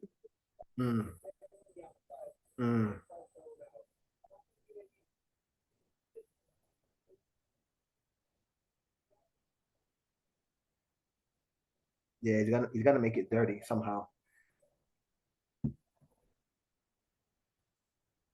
I think as long as Cheeto's not at the end of one of his punches, he can afford to go in, take one to make it ugly. Yeah, I mean he's gonna have to. Yeah, he's gonna have to. Or even if when like his defense maybe flying knee oh shit he's trying to make it scrappy, but maybe if his defense just became offense, meaning when Sean strikes he throws. Right. That's what he needs to do. He's waiting too much. Yeah, because he needs to win. He needs to win by knockout or submission. Like I don't think submission. Absolutely. He needs to win by knockout. Absolutely. And that's what he's trying to go for here. He's trying to put the pace on. You can see it. Like, just make it ugly. That's it. Make the last 2 rounds ugly as hell. That's it. It's the only thing. Fuck it. You lost anyway. You're losing anyway, right? Yeah. So why not just fuck it? Yeah. Go out on your shield. Yeah. And he will have a much better chance. Look, he's connecting a lot more. And he's making, you know what I mean? And he possibly can put Sugar out, like they can gas out a bit more, slow him down a bit. He has to do something. He has to, because it's just like in football. If you give any of the best strikers or passers time on the ball, what are they going to do? They have the vision to do anything they want to. You're giving a striker all the time in the road to pick his spots, to feint, to do this, do that. You cannot do that. You have to give him no time. Shut his space down. It's the only way, and he's doing it now. That's it. Look, yeah, you're right, man. Yeah, that's it. It's the only way. You got to fight him. And now he's busted Sugar's nose. Yeah, listen, bro, this is a much better round for him because you're just making it ugly. And you know what? You should think about. I mean, again, it's in the middle of the fight. He took that knee. He's like, fuck it, I took these shots. Fuck it, I've been taking your right hand all night. Fuck it, let's go. I'm still here, right? Yeah, and I'm still here. Make it ugly. I think this is a great round for him. I don't think he's winning the round, but I think it's a great round. Absolutely. He's showing that I'm still here. I'm still here. Yeah. And let's go, bitch. 2 more rounds. Let's go. Yeah, You're gonna it's win. gonna build Yeah, it's like confidence. you're gonna win. I'm gonna make you hurt a little bit at least. You know what I mean? Like, I'm gonna give you some fucking bruises and shit. I mean, he made O'Malley's nose bleed in this round. Exactly that. He has to make it But ugly, like we said. yeah, but he's got to keep that pace up, though. He's got to keep that pace up. Well, you know, win, lose, or draw, Cheeto needs to look at Oh, like it's a shame he didn't do this earlier, and maybe second round push it. Okay, still get beat up a little bit, whatever, but he's made Sean have to think and breathe harder and worry about things yeah, from the get. made him bleed in this one. Put it that way. Yeah, Ooh. yeah. This is exactly what it needs to be. Oof.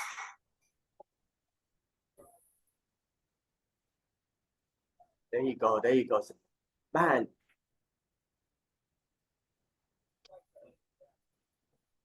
Oh man, the distance management. Look at that. So elusive. Wow. There you go. 1-2s as well. I think listen, it's still 4-0, but that was a much better round for Cheeto. Yeah. I mean, just the damage. You could just see clearly the damage, the pace. Look, footwork is still so good. Even the difference between the strikes, like he narrowed that difference. The significant strikes. I mean, if he could do 5 more minutes of that, I don't think he'll win, but there's a good chance that he could connect, right? And that's what he needs. That's what he needs. That's what he needs. A chance to connect. And that's the only way he's going to win.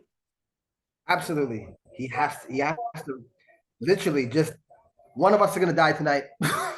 Literally, like Michael Chandler, just go out. I think Cheeto's got that mentality. I don't know if Sean has that mentality. I mean, not saying that Sean will break. He won't break. But I think Sean's more like, I want to survive and live my life. I think Cheeto's like, fuck it, I'm ready to die. Let's go. He looks like that kind of guy.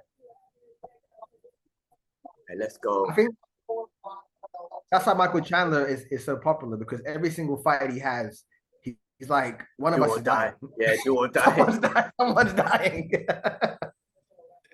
Last round. Woo! Someone's dying tonight, man. Oof. Yeah, Cheeto should just use this last 5 minutes to be like, fuck it. Emptying the tank, as Rogan was just saying, or his coach was just saying. Right.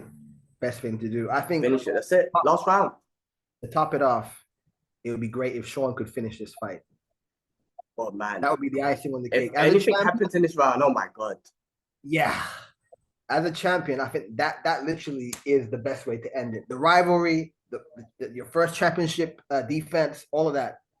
Cheeto's covering up though. Something that right hand might have hurt him. I think you're ahead of me. Hold on. Yeah. 408, 407, 46.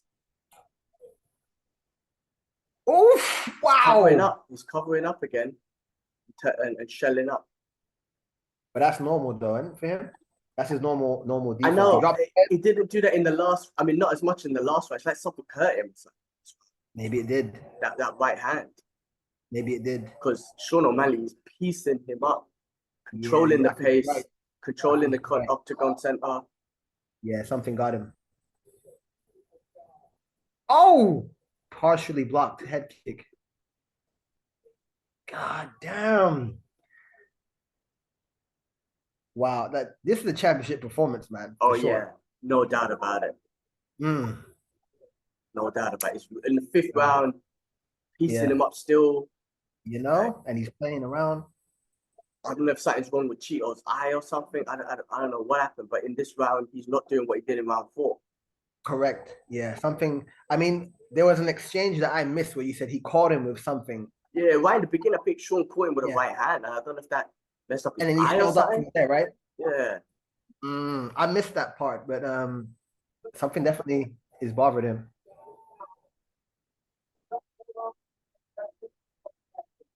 But they're showing a replay. Oh, I think it was a right hand to the eye. That's probably what it was. I mean, it was a Oh, clean right hand. I okay. think So there was a it wasn't stun. it wasn't an eye poke. No, it wasn't an eye poke. No. But Okay. it was a stun. It was to the eye. I think that it just, yeah. I mean, Sean's pieced him up Oh, like I that. see it now.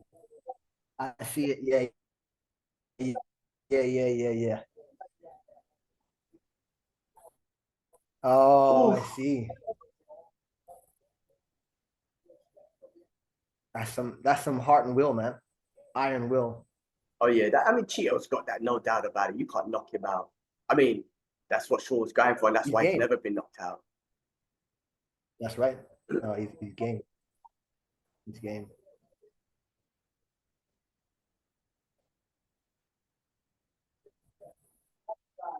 Damn, 24 to 5 strikes. Cheeto has no answers for him whatsoever. Like nothing. Damn. That first strike, I think, just kind of set him back a couple minutes. I mean, It seems that, yeah.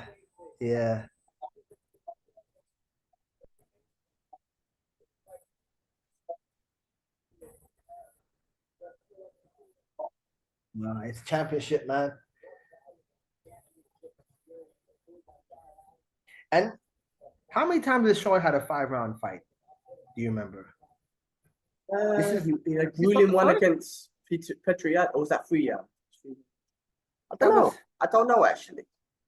But he's definitely shown. Look at his pace. He's definitely shown he can keep up the pace at his pace.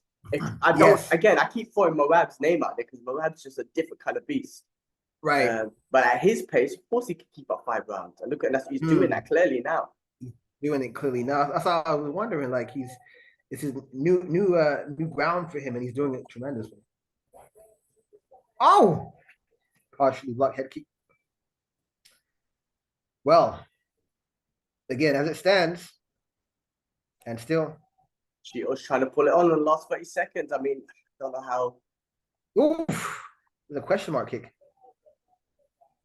Oh, I missed it though. 20 seconds left.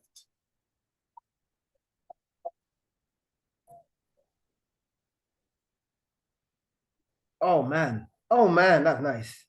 Oh, Cheeto's just trying to put the pace on the last 10 seconds. I mean, let's go. Oh, he grabbed both his arms. Yeah, Cheeto's still in there. He's still giving it his all, but he just doesn't have the answers, man. Wow, good fight. And that was great for Malley, man. He went 5 rounds, kept his pace. He showed that. Oh my. You let him go at his pace, he has all his arsenals till the very end. And Cheeto obviously shown that you can't take him out. No. Can't take him out. But not on the feet anyway. No, exactly. What happens when you don't let O'Malley fight at his pace? I keep thinking about Moab because Moab's that guy, bro. He's that guy. Yeah. You know? Yeah. And listen, oh man, there's a chance that of course O'Malley can knock out Moab. Of course, coming in. But what happens when you put a pace on? Because this was all O'Malley's pace. Beautiful, man. Just beautiful work. Yeah, no, it was. I think he broke his hand. No, I don't know. It looks like he broke his arm. Look at the way he's reacting. Something. Yeah, his hands or something. Yeah, he went straight down afterwards. Oof.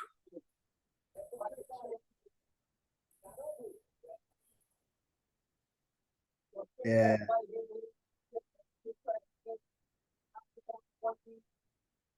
Damn. Oh, that knee from early, man. Yo. Well, that answers all the questions, right? That answers all of it, like about the first fight and everything. Because, like I said, he was winning the first fight convincingly, and now we've seen what 5 rounds could do. Yeah. There was no competition with this one. I'd say this was a one-sided affair for the most part. I think for the most part, yeah. Except that round 4, right? When Cheeto really put it on. Yeah. And made it ugly. Like, if he did that from the beginning, Right. But we, like I said, Chito does start slow, right? And you were saying, you were saying. And then I think in round 5, he wanted to do the same thing, but that right hand that connected immediately, I think just stunned him, hurt his Shut him eye, down. everything. You know, Yeah. it immediately shut him down from that same game plan. Absolutely. If you look at round 4, yeah, but like, man, significant strikes from Marlon in round 4. Wow, man. I think these guys should make friends, man. I think these guys should just be friends now. Like, I don't know, because Chito, he's, you know, Chito's an aggressive dude. Well, I don't want to say aggressive. What's the word? He don't give a fuck. He's got that Jorge Masvidal mentality. Oh, he's from Venezuela. Is he from Venezuela? He is, yeah. Ecuador, I think, isn't it? Is it Ecuador. Yeah. Yeah, you're right. It would be nice to see these two shake hands. Would they do it? I don't know. Oh yeah, they did. Yeah. I mean, did they? That was just a little handshake. Oh. Look at Trump. Because the thing Let me is, see what he's got to say. One second, sorry. Yeah. Okay.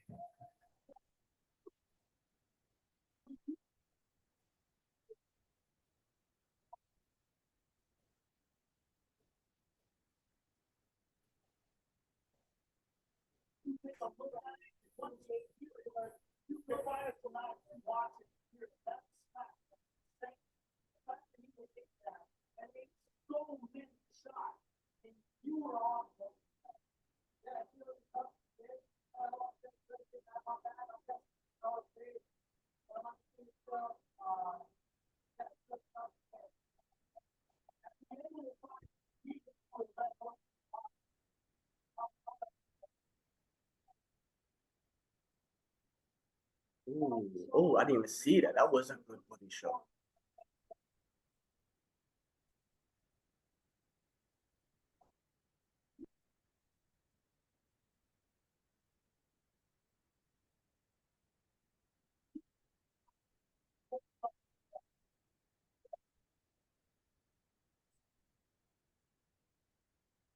Oh, wow. Ilya.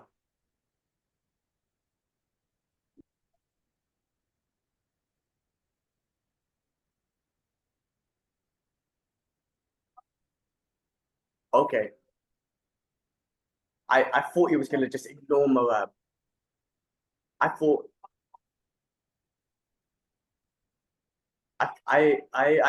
he was just gonna ignore Moab and just because I don't know if you heard it. He goes, he wants Ilya.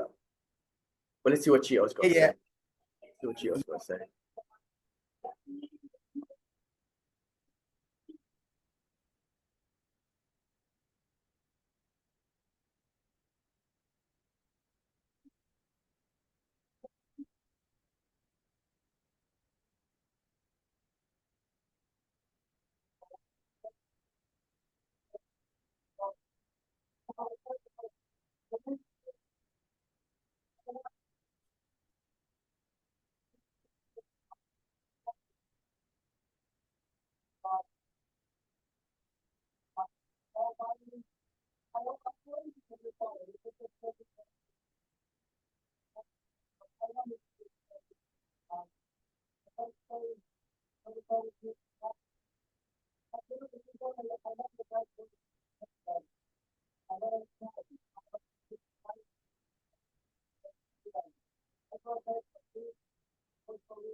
Well, I mean, look, he took that like a champ. You know, humble about it. Whatnot, no excuses. Classy. Yeah, very classy. That's it. No excuses, none of that. Wow. Great fight, man. I mean, look, I think what O'Malley did, man, was smart as well. Like I mean, look, I thought he was gonna completely ignore Moab Oh, you can't And do that. no, Impossible. I know, but like, listen, he's got this Impossible. superstar. He's got this superstar stardom about him, right? Image. So he Yeah. almost ignored Marab, and then once that Poirier fight, no, to what's his name, Ilya fight.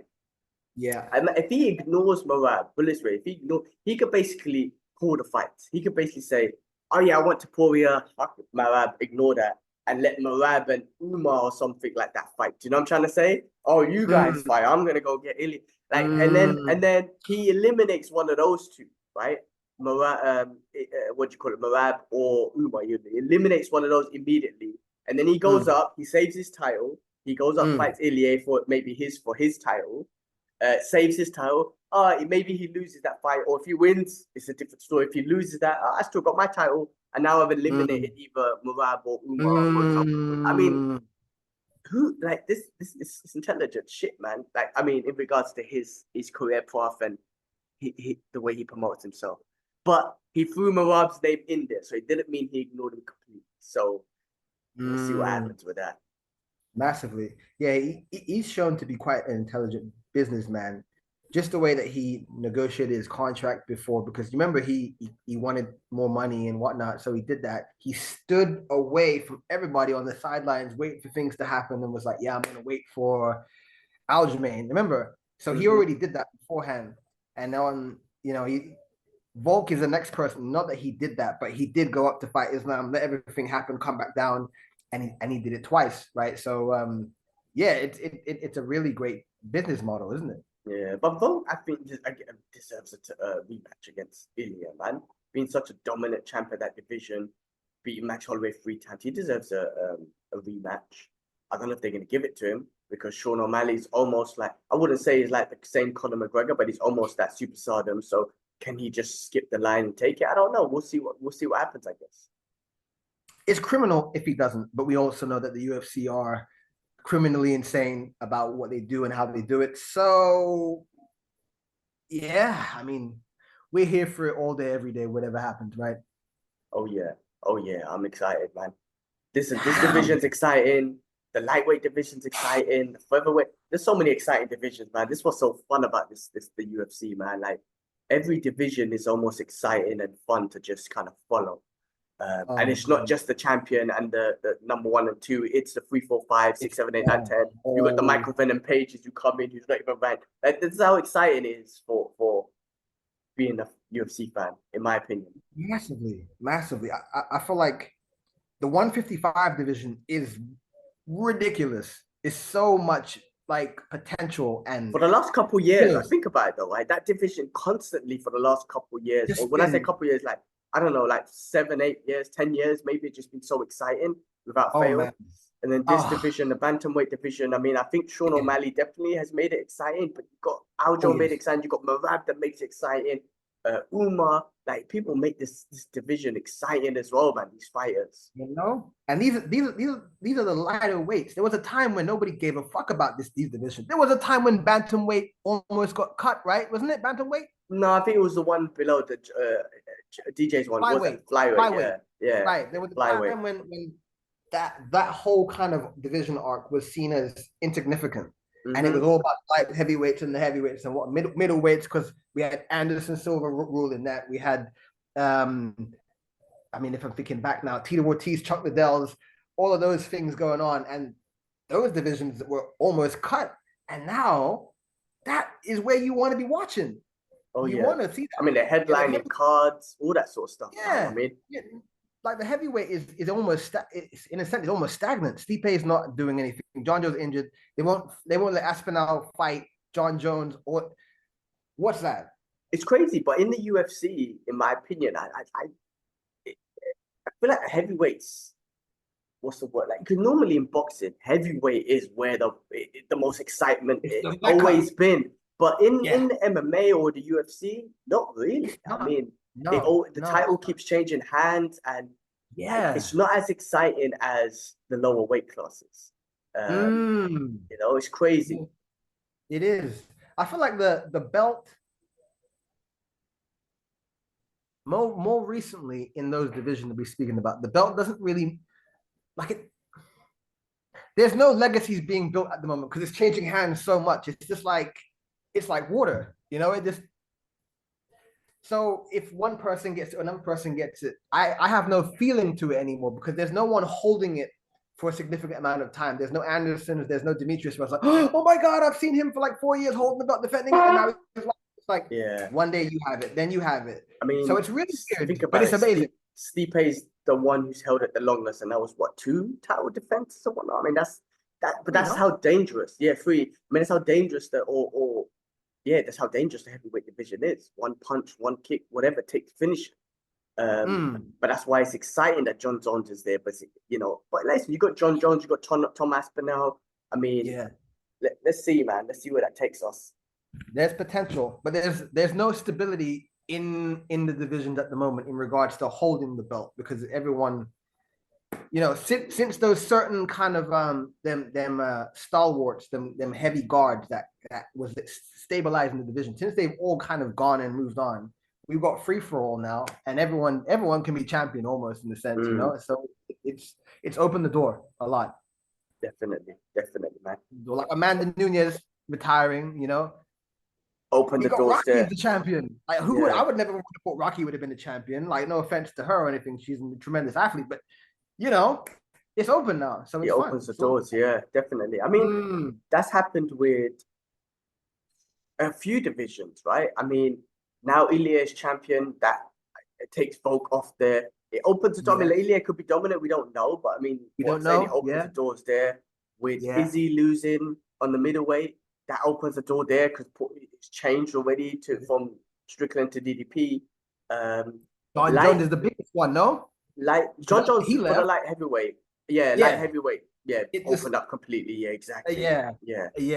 Lightweight's been dominant. Think about lightweight's been dominant. I mean, I know Khabib retired and whatnot, but now Islam. Let's see how dominant he can keep that. Demetrius, when he left, right, it opened up everything after that because Cejudo had it, then he left it, then it went to Aljamain. No. It was a free for all, right? And then that was the flyweights, right? So we're talking about the Brazilian dude. What's his name again, man? Davison Figueiredo, and then and I'm forgetting names. And now it's Pantoja, right? Yeah. So it's crazy, but it makes me as a fan feel not connected to any of these champions because no one's holding it. No one's holding it. Like it's like there's whatever. An element of excitement though. There's an element of excitement though each time, right? When there's a new champion who can be the dominant one, all that sort of stuff. So it just keeps it all exciting. Absolutely. So wow, oh my God. And then 300 is like coming as well, like 2 weeks aside. I gotta get this shit sorted. If this isn't going to a fucking new service, I gotta figure out what the hell's going on with this. So I have to figure that out. Cool, man. Well, look, man, I do want to watch the prelims as well. So I'm gonna watch the prelims. I'll get this uploaded. Little strain or something there. But yeah, man. Listen, man. Good to catch up. Good to watch the fights. Another exciting night of fights. Exciting night of fights or day or morning of fights. And then we'll catch up. Remember, Friday we had Ngannou. Then there was one championship. I know you missed that, but I didn't watch none of them. Ngannou one, I just watched the replay. So I didn't really watch them, to be honest. That's fine. The weekend, but yes, weekend of fights, for sure. Yeah, man, beautiful. Enjoy your Sunday chores and all that. Don't stress too much. Yeah, gonna chill. I'm gonna chill, and then Ramadan starts tomorrow, so get into routine. And that's it, man. Yes. All right, exactly. All right, brother. We'll catch up soon. Let me stop this recording. We out, guys. Thanks for watching and subscribing and subscribe, like all that good stuff. But appreciate support. We out. Peace. Boom.